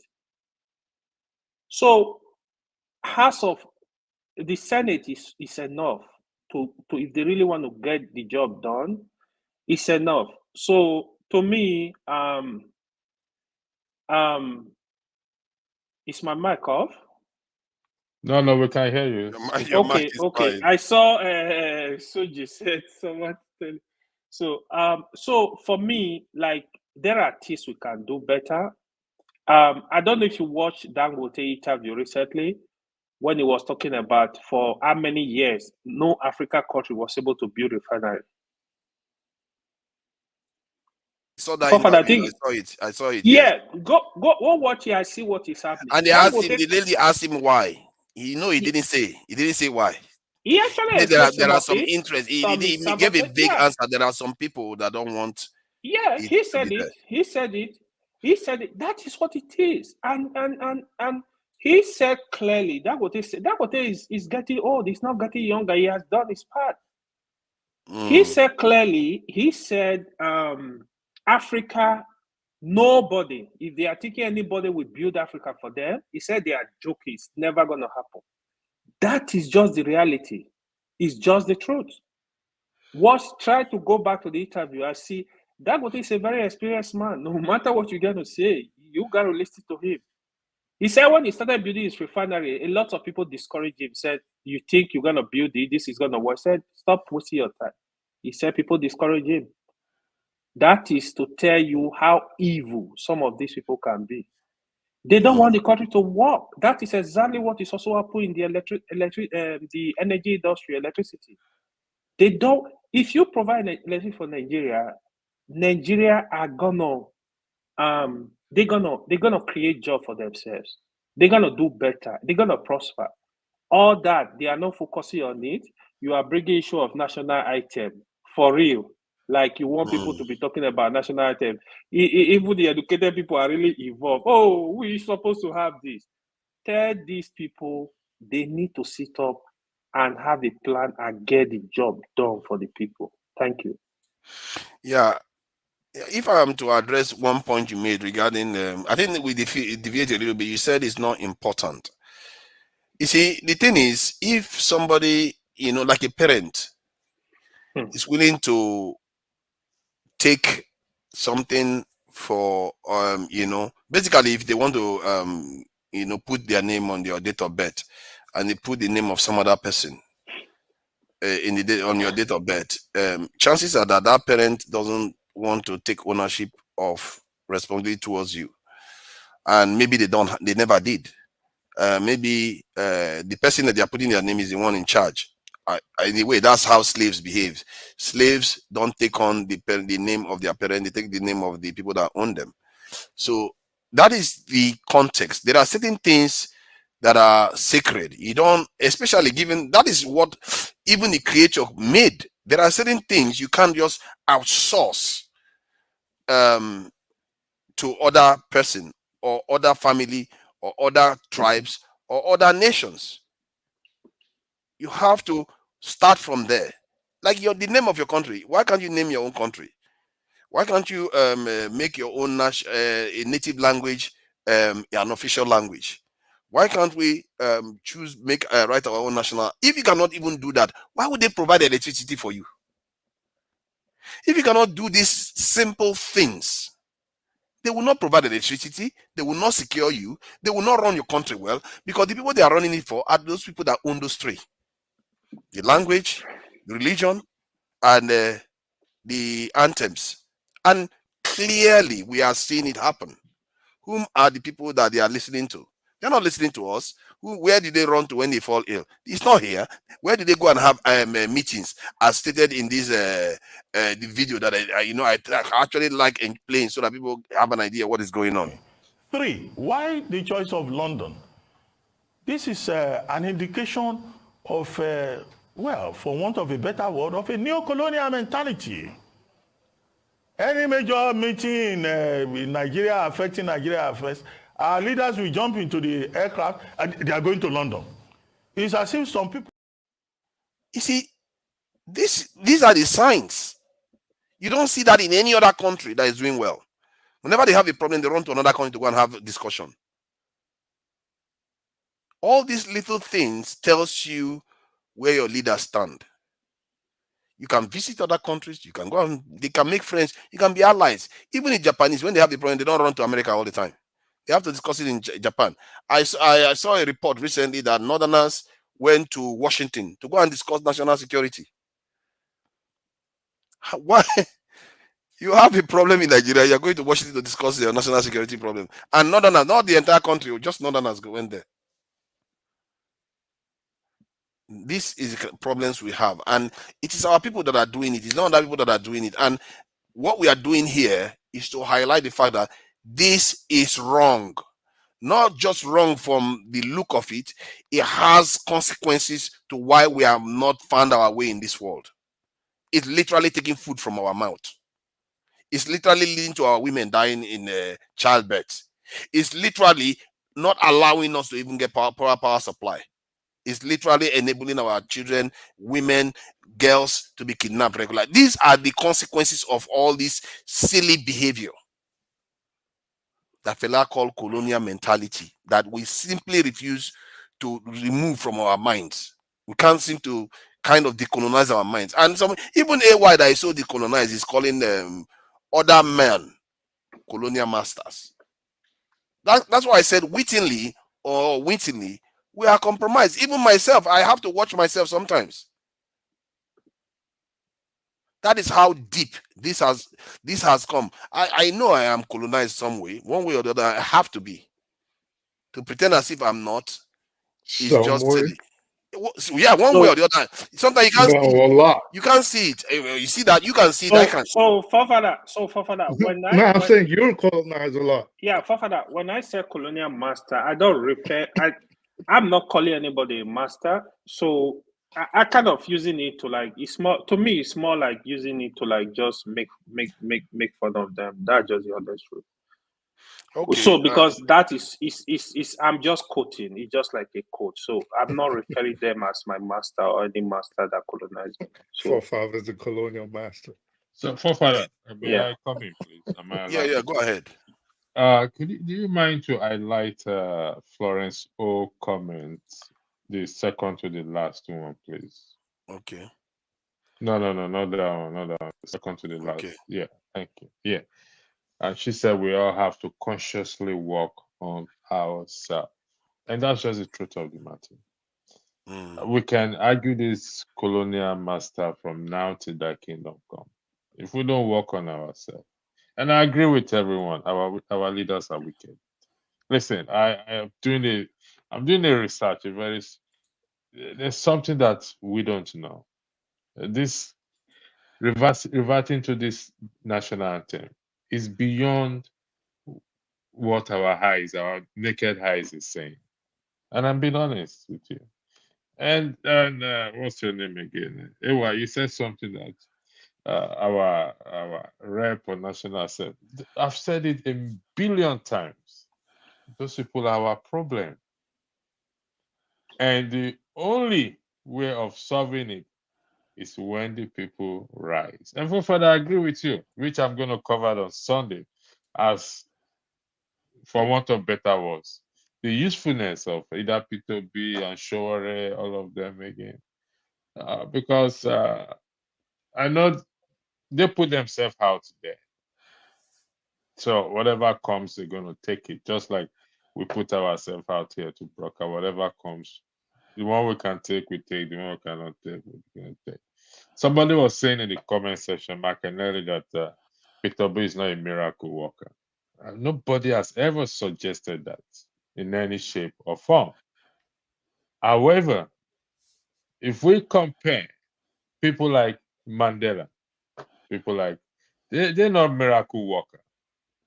But you see, they led the people in a peaceful protest. People like Indira Gandhi, non-violent, not sitting down. You can't say you're desperate to see Nigeria work and you're going to shake hands with Atiku. I don't get it. I don't get it. Someone who allegedly, that somebody said I should stop using allegedly, is responsible in importing generators into the country. Why would you do such a thing? You put yourself in a compromising, even though you may not compromise at the end of the day, but the way people will see it is actually different.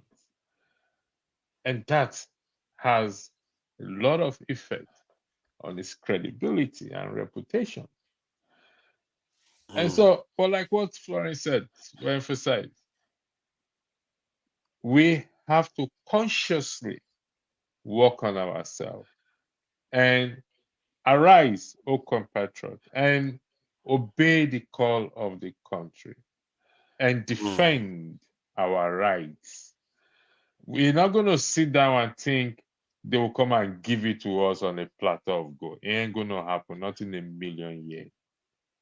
Let's jump off this boat of colonial master, colonialism. I am not denying that there are external influence, which is in all part of the world. Russia tried to infiltrate American politics or whatever it is. They defended it. British also. If you leave your door open, people will walk in if you don't defend it. And we are no exception. It's just that I don't know what is wrong with us. and I'm still diagnosing it. I've not been able to. Dr. Damage, I said, it's gone to the moon to reset Nigeria. And when it comes, as soon as he arrives back on Earth, a bag of 50 kg rice will be sold at 20 naira for 50 kg. So he'll be back soon. It's on there. So we have to consciously work on ourselves. We're just fooling ourselves thinking they'll come and give it to us. Take the program of this continuous wickedness of those that claim to represent us. Akpabio says something that revolution starts in the House of the Senate. I'm going to pick that one up. Yeah, see if we can solve that problem. I'm telling you, we've solved half of Nigerian problem. I'm being honest with you, half, even more than half. If we can get that place right, those people, those individuals there, I bet you, whether they are related to me or not, they are not human. There's kind of a thing that possesses them when they get in, even before they get in there, they are not humans. Are you the floor? Thank you for giving me the opportunity. Thank you, Florence. Oh, I think I will make this the comment of the day. I think I should be selecting the comment of the day during live stream. I think that would be quite good because this is the comment of the day because it goes deep into the issues that this stream is all about. Because I'm sure the barrister thinks he's right. And just like myself, there must be areas where I still have that kind of mentality. We have to start calling it out in each other. And like I said, our leaders have to prove themselves. Don't regard them as good or bad until they prove themselves. Prove themselves every single day because they might prove themselves today, tomorrow to trick you so that later on they can deceive you. Isn't that what they call packaging in Nigerian context? So, Florence I really think this comment is a very, very powerful one. We all have to work on ourselves. And I hope anybody, if the barrister sees this, doesn't take it personal. We all are on a journey. And I'm not just going to take it that he is already firmly compromised. Maybe he just doesn't know. But it's important, if somebody highlights a problem to you, you take time, reflect on it, and see whether maybe there's some area of improvement in your perspectives. Instead of calling people that want their national anthem, they are the tribalist ones, and that kind of stuff. Okay? So I think with this, it should be short. I don't want it to be long. This is a short live stream. So I really sorry for appreciate. interjecting. I apologize. I'm leaving myself. For I'm not trying to correct you. Please, I'm not going to do that. Of course. However, if Kenneth Okonkwo take it personal, we all take things personal. That is his prerogative. He's a lawyer. He challenged people's argument. So if we are challenging his argument and he takes it personal, let him go to Atiku and drink Kunu with Atiku. Thank you very much. Seriously. All right. So yeah, as he said, it's not personal. We're just challenging the argument. So and I speak the truth. I really appreciate you for dropping in, and AY, I also appreciate you for dropping in. And I'm going to keep reminding Nigerians that the anthem that this our president went and chose, just to show you that how is it a fair competition when you are looking at this picture. Does it look like a fair competition that during that time they were all over the place in Nigeria? Most of them were flying the national anthem, the flag. They were more Nigerian than Nigerians. So how can it be a fair game, a fair competition? They will win because they had control of the country. Among more than 500 entries, Nigerian entries, this is the one that came through. And when you hear this song, does it sound like a song made for Nigeria? It's made for the British. It's a British song. I will play it again so that anybody that thinks that this is a Nigerian song should understand it's not Nigeria. This British song. So let me play it again before we close out. Always play it at the start of your show. There's a new anthem, Respect It.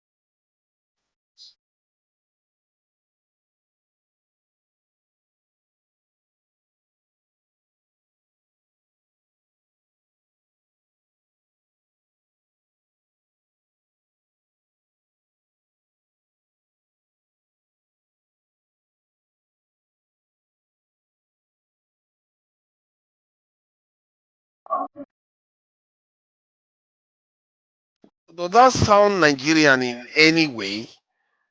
It doesn't even sound Nigerian at all. Let me carry on.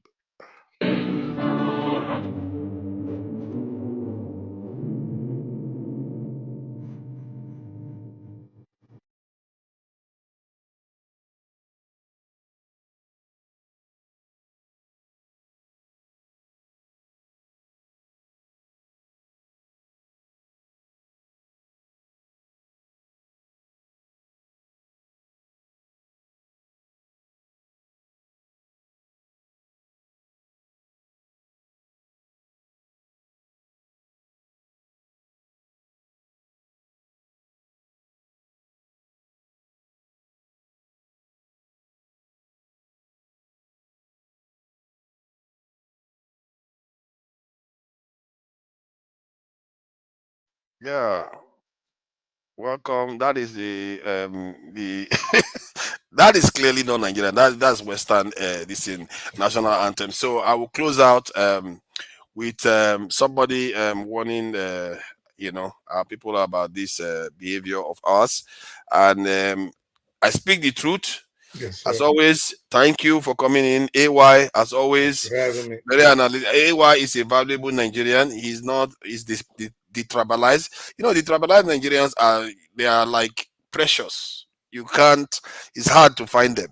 And AY is one of them. So people have to respect that. No matter how I have different opinion, as a matter of fact, I'm so happy to I can have different opinion with Nigerians that are detribalized, and especially on top of it, decolonized. Oh my God, those are precious Nigerians because you don't find them often. So I really appreciate you for joining us today. And let me see, call out a few people that joined us. First to be called out is the winner of the comment of the day. And I think next time I will be voting on it and we will highlight some comments. The comment of the day is not going to be based on people that just pay money, so it doesn't look like the people that have money are the ones that are highlighted only. So if anybody picks up a comment and they're on the panel and they pick up a comment that is standing out, they can highlight it, because that was Pastor that highlighted this one. That's why I saw it. So, and this comment goes deep to the core of the problem. It's not about pointing fingers. It's about us doing traveling the right direction to rescuing ourselves. That's that. You know what? I'm going to remind us of what the lady on the View, the chapter that she read about trying to rebuild our land. That direction is the kind of direction we want to be traveling. Let me see if I can find that again, because that is so critical. If we understand that, we are halfway there. If our people understand that we need to start traveling in this type of direction, we are already halfway to solving most of our problems. Let me see if I can get it. Oh, this. Let me go back. Okay, let's see if I can find it. All right, so okay, so let me bring it up. So all this technical control of these things, I have to get better at it. So let's see if I can find it. We are a nation on. Personally, that's what I think, because I like the lyrics. You say, "Here we stand as a people." I was going to sing, but I don't know. Here we stand as a people with one song, one voice. We are a nation undivided and poised. We will stand. We will take our stand and build our land with faith to defend what is ours. Here we are as a people with one heart, one cause. We are determined to rebuild and restore. Where freedom reigns and truth prevails. A land where there's hope for us all. We are all we have. We will defend our land. We believe in this nation. And we know we'll get there. We are all we have. We'll defend our land. We believe in Nigeria and the promise she holds that one day she'll shine like the sun. We are a great nation. I don't go the rest. So that is the direction we want to be traveling. And I like it because he seems to be calling in the right direction. And it's not even just one. That is just one entry. Imagine going throughout Nigeria and ask them to fuse it together. It's unbelievable. I didn't know that Nigeria had a national prayer even. Forefathers. Yeah? the Arise of Compatriots, did it elicit any sort of nationalism in you whenever you heard or recited it? When we are in when you are in an unexpected environment, like there's a Nigeria wins an Olympic medal and they play the song. Yes, it does have it. It hits you that, oh, this is Nigeria standing there, and or we win a match and they play it, or before a match, in a match you feel it. So it's not all the time. It's not. We all know the way it was written was by military. You can see the way it was written. It was almost written for military people, really, really. But if you hear the way she sang hers, she's talking about, it's almost like for military, but also at the same time saying we're going to defend what is ours and we are going to work, rebuild what was there. You see, now that is taking into account what has happened to us and saying we are going to rebuild what was lost and we are going to shine like the sun. That is the kind of inspirational national anthem we should be looking forward to. And that is just one. That's just one. Well, why I asked that was, if you were to ask the old, okay, so I guess my second question would be, since you want a new anthem, right, written by a Nigerian, do you, if it was inspiring enough for you, I would expect that ordinarily it would elicit the same kind of feeling for you whenever you hear it, right? Yes. Okay. So, but now, if you ask the Dr.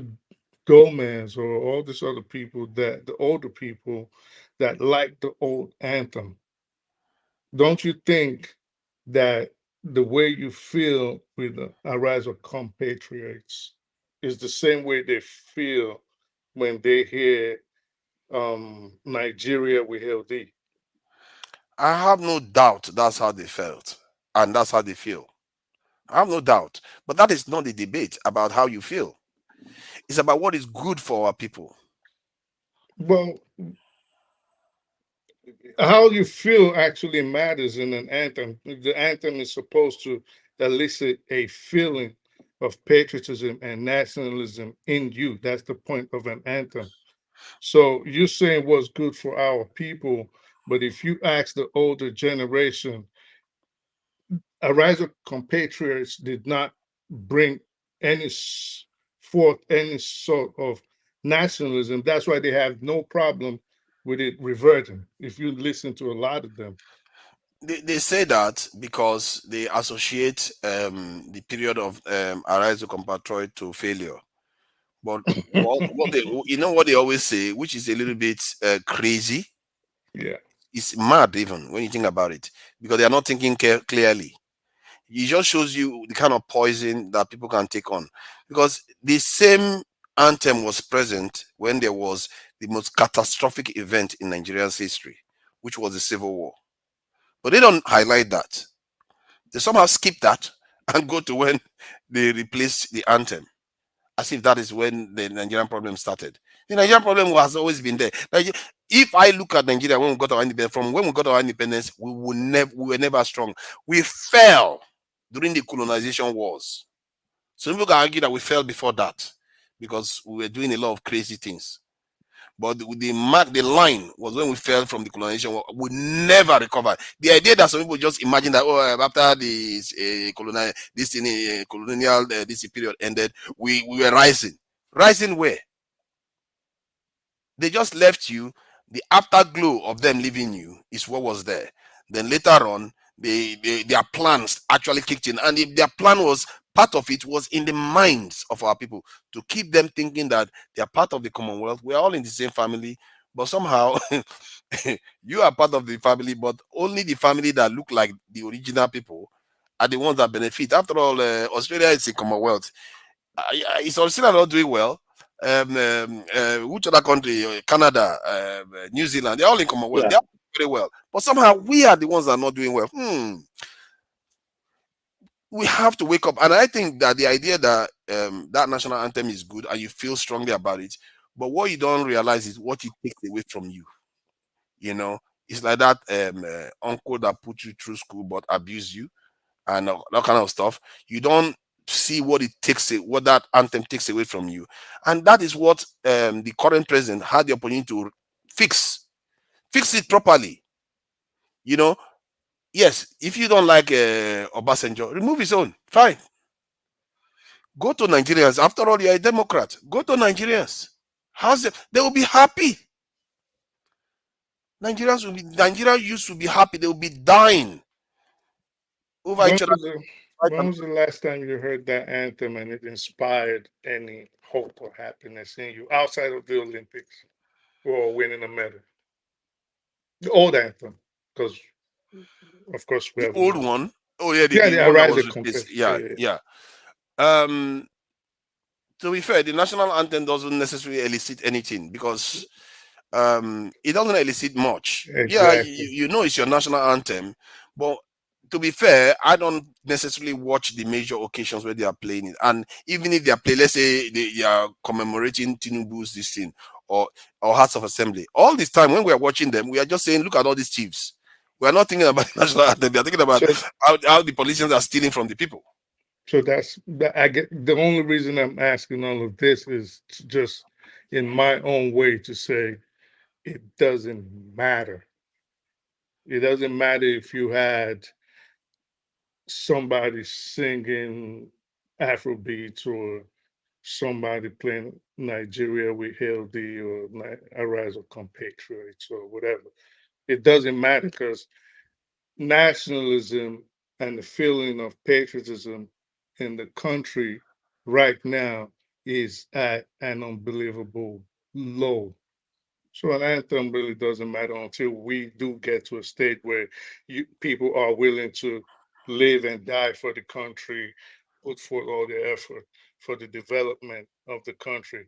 Then now you can say, okay, well, every time you listen to your anthem, it inspires some sense of pride, some sense of happiness, some sense of joy, some sense of patriotism that this is my country and I'm willing to defend it and die for it in any way possible if my life was required.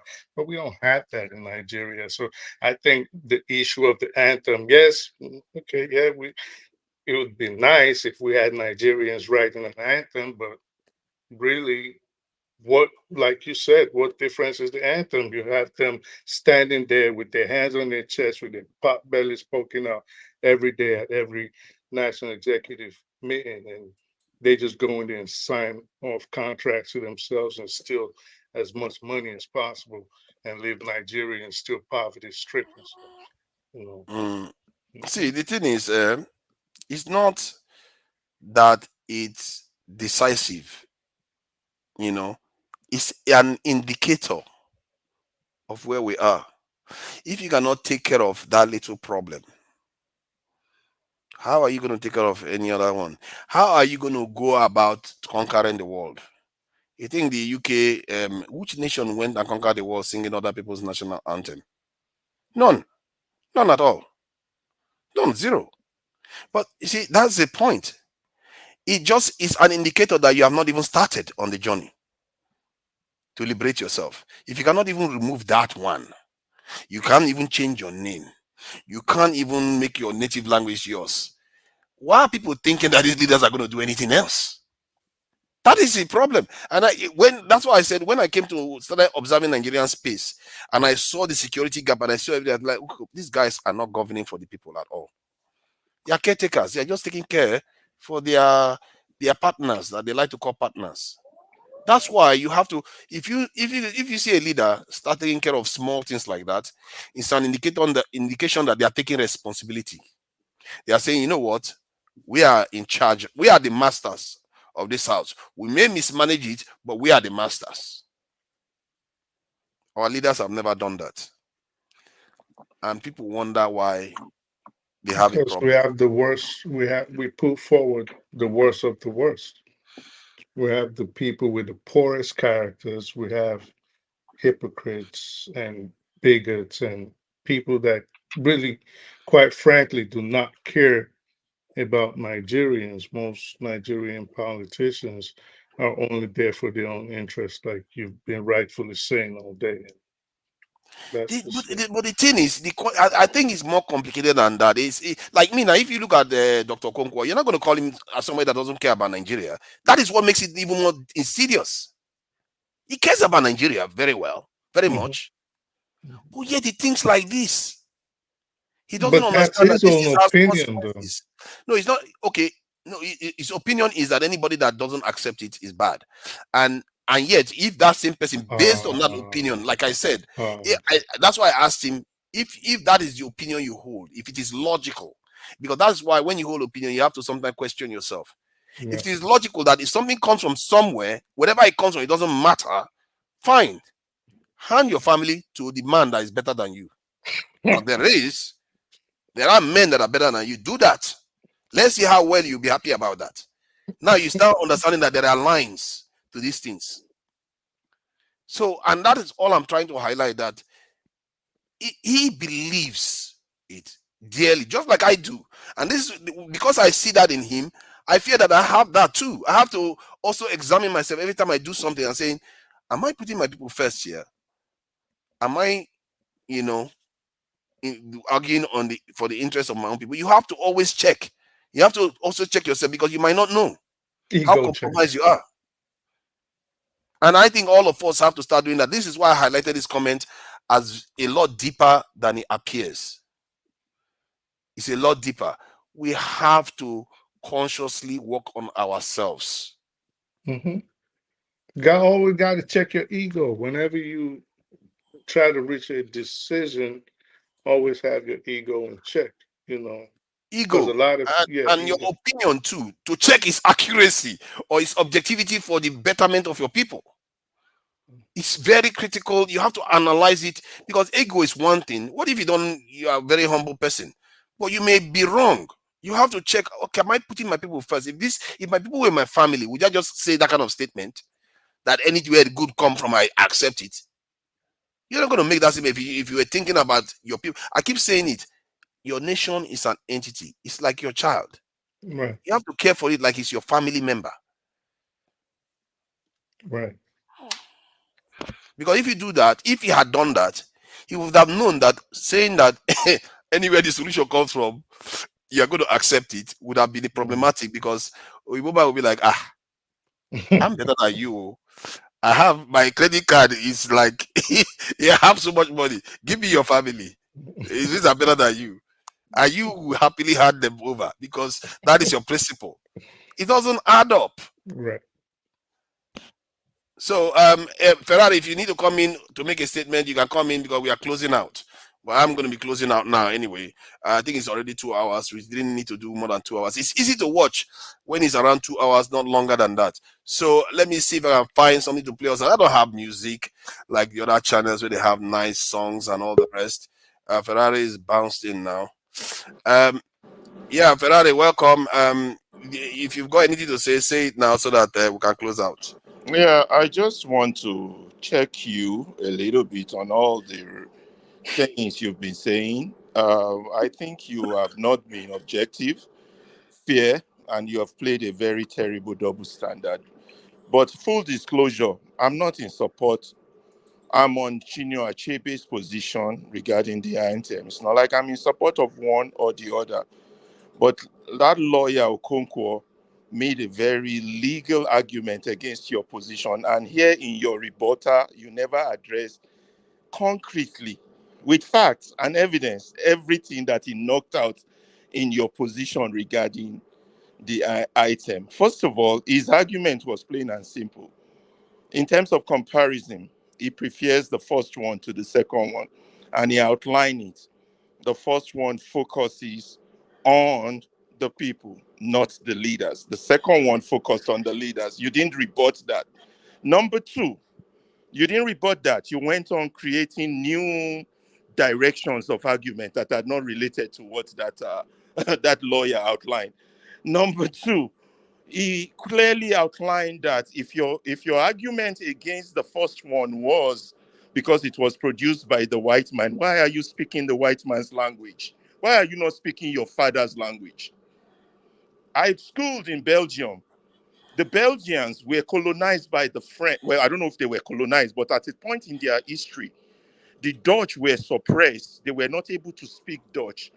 They fought this, and now currently in Belgium, they speak 3 major languages because they recognize that the language, their native language, is important, which is Dutch, and those that speak German, and those that speak French. You are here arguing double standard that if you pick anything from the white man, it has no basis. But you're speaking their language, you're wearing their clothes, you're practicing their democracy. Is democracy from our forefathers? Was that our original way of governance? And you see, we have to check our privilege and our double standard. I keep arguing this. Your argument doesn't make 1 hour you were on it, rambling. Nothing makes sense. But that man presented his own argument in a logical and straightforward way. And he was making each point. If you want to counteract it, because the anthem is bad because it comes from a white woman, okay, why are you speaking the white woman's language? Why are you wearing their clothes? Why are you drinking their tea? Why are you following their government? This is system of government. Do you have an answer for that, forefather? That's number 2. Let me go to the third one. Number 3, but you went all off, you went around the bush, but you were beating all around the bush, not straight to the point. On the last one, I'm not a supporter of either. If you have my way, we shouldn't even be singing national anthem. His points were so concrete that the second one emphasizes our leaders who have been a failure over time. If the man was wrong, tell us. Tell us now. Here you are rambling for 1 hour. Can I You speak cannot now? even knock down one single point that Kenneth Okonkwo made. He made his point, and he's entitled to it. Can I address your point now? I address my point, and then I get a chance for a rebuttal. All right. 1, content.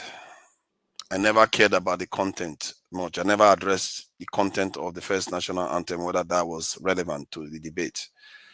What I addressed was the fact that it was written by a foreigner, and no colonized nation uses anthems that were written by foreigners. That's fine. Why are you speaking the foreigner's language? And like I said, now I will address that language question. That should have, when he was making the argument about language, why are we speaking foreigners' language? You know what he should have elicited in somebody that doesn't have colonial mentality? We should have our native languages as our official language, like most nations do. That's but he what some didn't argue people for are that. agitating for right Exactly. now. But he didn't argue for that. Neither did you. I don't care what he Now, argues for, but you hold didn't on. knock his point. Neither Go did you. ahead. That's the point I addressed. I didn't address the other content. I'm not interested in content. And then I went on to play song that was written by a Nigerian, just one song that was written by a Nigerian of a potential national anthem. As somebody read it here, it was just as powerful as any, and it was original to us. And then I also went on and checked this thing and AI and asked, is it a good idea for citizens to write their own national anthem? And if so, why? And I went on one by one, giving the reasons why it's better for nations to write their national anthem. And I can read the headlines for you so that you can see why these things are important. Now, where is it? Let me see if I can pull that up again. Okay, now, cultural authenticity. I played the national anthem here. Does that sound like a Nigerian to you? It wasn't. Emotional connection. People are more likely to be emotionally connected to it if it was written by their own. National pride. Because their own people are the ones being honored for writing their own national anthem, that is pride. And that money that they gave to that British woman, which is equivalent to £22,000 today, could have gone to a Nigerian, just like Nigerian. You know, Nigerian leaders, experts have given our resources away. Now, that's national pride. Relevant symbolism. That's another one. That is quite a weird. Is quite abstract. So let me read what they wrote. Before you start reading, for because I have limited time, I'm at work. I can't take all day in this conversation. I'm not. You have the right for your position, You're entitled to your position. You're right. You know, we should take our own. You're right in that aspect. But the areas you're wrong, you should acknowledge it also. Now, let me. We've been 64 years or 65 years of Nigeria.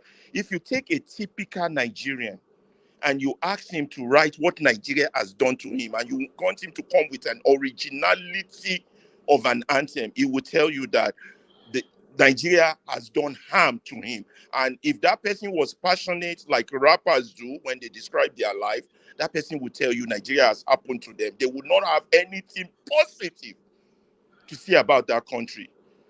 You understand? So you, like I said, you're entitled to your point. You're right. I just wanted to catch you on your hypocrisy and say that if you discard it because it's the white woman, you have to discard the language too. You have to let us Please go to our. You have to let us have our nation. There I was want no to ask you hypocrisy a there. question before you leave. There was zero hypocrisy there.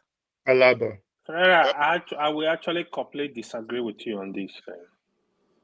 Respectfully, like, I don't think you can compare the national item with the language we are speaking. I mean, we understand, like, yeah, the language is not for us, but the language, national item is, I don't think we need national item from many white men, to be honest. I agree with you. At this point Don't think I disagree with you on that. But I'm saying, point out the double standard also.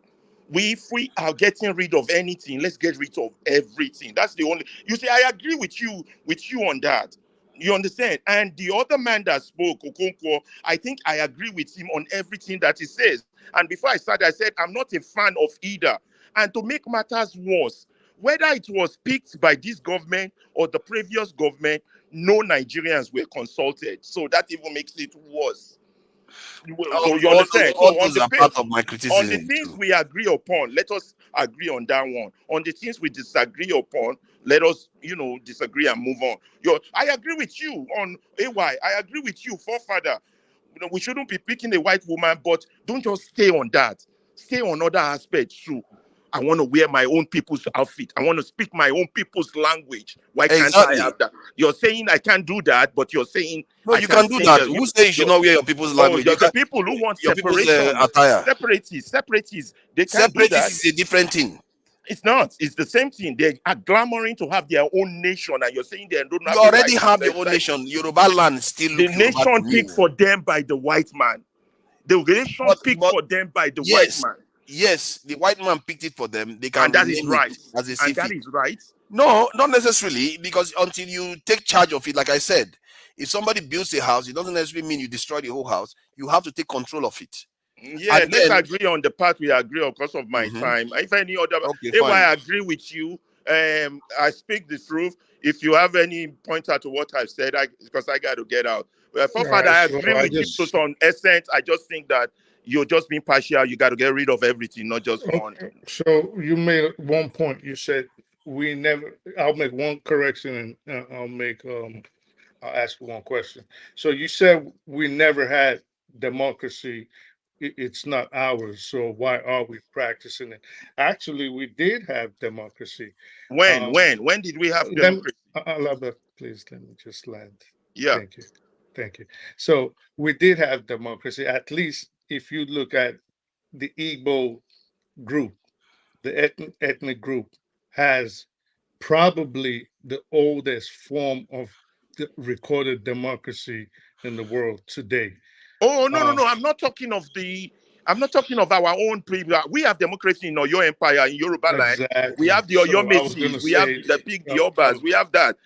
That's not what I'm talking about. I'm just talking about the modern one we have adopted now, which is we should discard it and let us go back to our Obas ruling.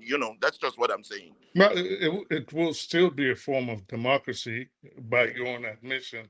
So, the second question I just wanted to ask you was, you criticized his position of not saying, well, let's abandon English language as the lingua franca of the country. Okay, so in your opinion, with all the diverse ethnic groups and the multitude of languages we have, the plethora of languages that we have, what language would you say Nigeria as a nation should adopt should a adopt. which, Let me yeah, put. well, so that people will be able to properly communicate with each other. Let me tell you, Belgium again. I schooled in Belgium. I was there for 3 to 5 years. I schooled in Belgium. They don't have one major language.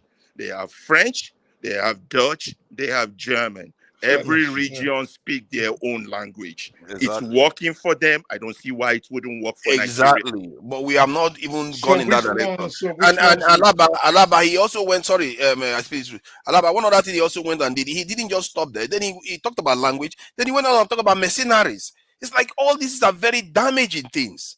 They're not. They're not. Let's just agree to disagree on that one and move on. He made all his point and he's entitled to it. You're So making all your points and you're entitled to it. Let's just agree to disagree on that. Alaba, And that is all I did. Disagree with. Alaba, so with languages, if you obviously would choose more than one. Yes. So which languages, if we were, all four of us, were the ones deciding the future of Nigeria? We would even create more jobs for people. We will have translators. Everybody will speak their own language if I have my way. Hold on, Alaba. Okay. Thank you. So if four of us were deciding the future of Nigeria, obviously you want more than one language. Exactly. Considering the composition of the country. So which languages? You cannot ask us to all speak 300 and something. Yes, languages. we will. Yes, we will speak 300 and 450 language. Because that's our right. That was God. We inherited that from our great grandfathers. So everybody has to learn at least Nobody's language should be more superior than the other. Everybody will speak their language. Alaba, let's face it, on the ground right now, some languages still dominate, whether we like it or not. We know the major languages in which Nigeria. it shouldn't be. Yeah, but see, you can say but that okay, like any based on population, you can make some official some languages official. Let's say any. So we make one population's language more than the other because they have more. Because some are more than the other. So the Hausas population should be more than the Edos because the Edos are less than the Hausas, and an Edo man will stand for that. Alaba, there is a middle ground there. Like South Africa now, they have more than 10 languages that are official. So they can use a population. Let's say any population that is over, any people that speak a unique language that is over 500,000 or so, then they can make it official language. And No, you are going to put out that's about wrong. 10. All are equal before the law. All languages got to be allowed. That would be my own Nigeria. Anything else than that is a joke. So it's you a suppression of one tribe. You would willingly subject yourself to trying to learn 350. You don't have to learn it. You will have translators. They do that at the United Nations. They don't all speak the same language at the United Nations. But they have meetings at the United Nations, right? So each time you say you wanted to meet each person from a group, you would have to hire 350 something translators? Exactly. You create job for your people. Yes. They do it at the United Nations. Let's do it this way. Let's think about it this way. Maybe what Ferrari is saying is not impossible. Let's say you are able to do that.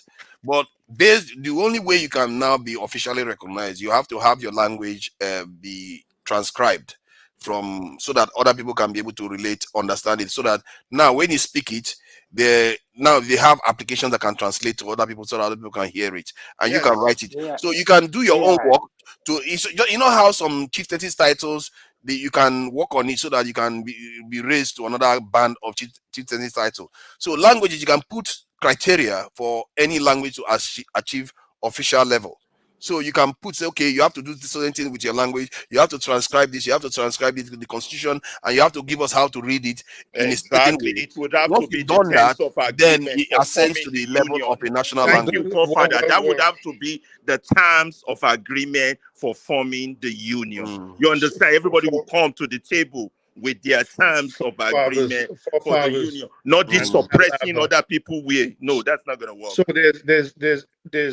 there's ethnicities in Nigeria that have a few thousand people, languages that you probably never even heard of. Yeah, for them to be part of the union, they would have to uplift. Yeah, but they are not going to transcribe it. See, I speak the truth. You see, what he has just agreed to, those people that have 10,000, they will not do that. They will not go through that hassle. I have the next question. So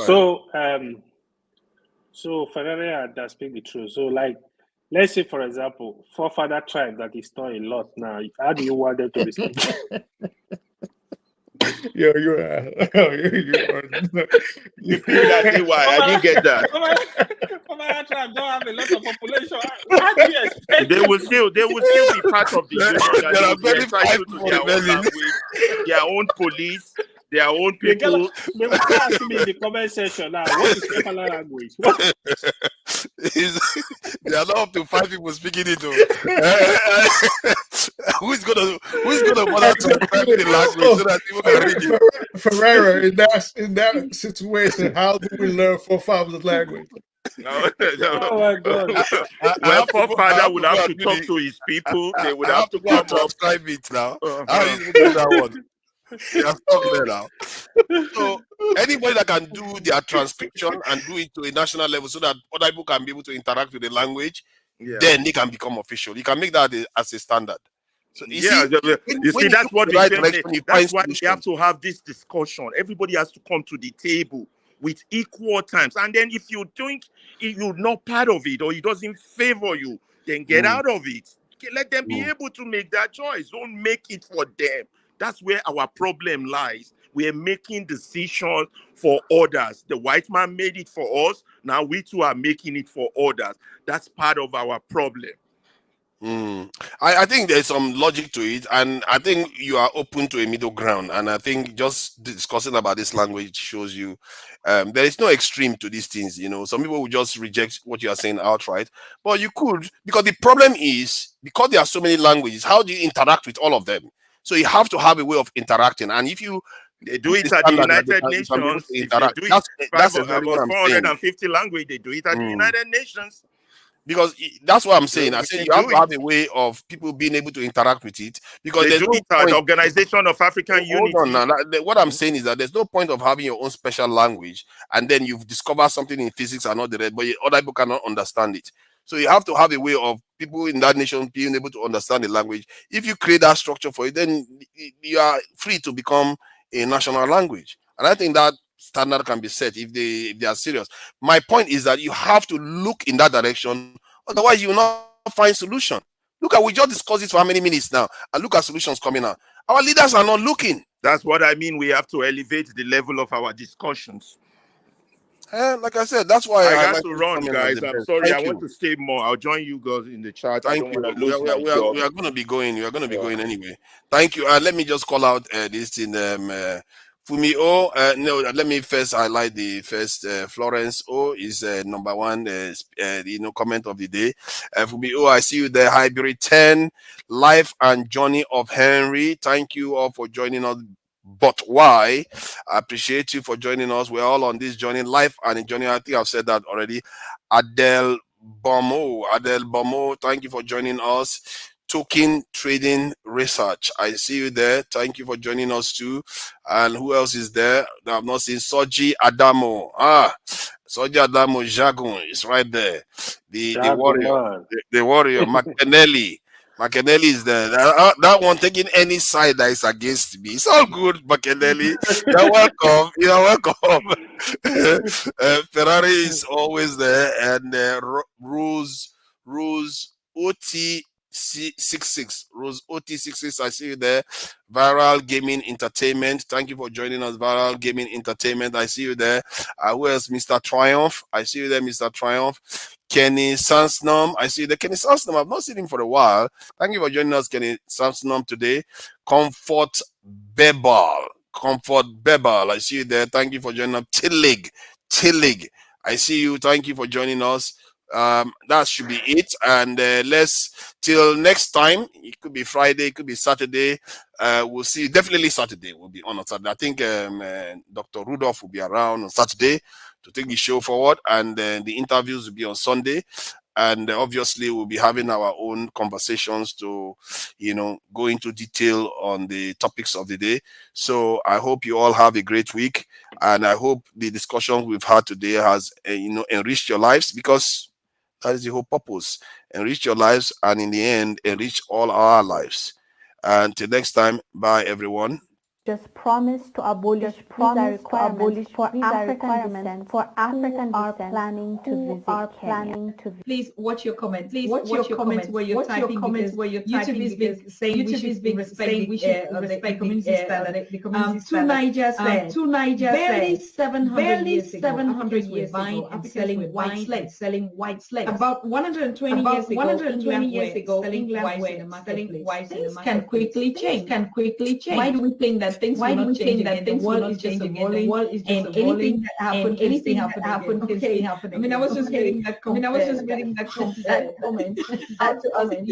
It's so powerful. It's so powerful. Yeah, if it happened like that, why can it happen again? So thank you very much, Niger. Thank you very much, Niger. And good. Yeah, good. Yeah, Eleno, I think you still have to repeat that number and Jared, but over to you, Eleno. What about that? What about that? Sure. Going back to your question, right? Okay. Okay. Let me reflect on what I wanted to say. Jenny destabilized me a bit. I was enjoying what you were saying. Yes. Wait.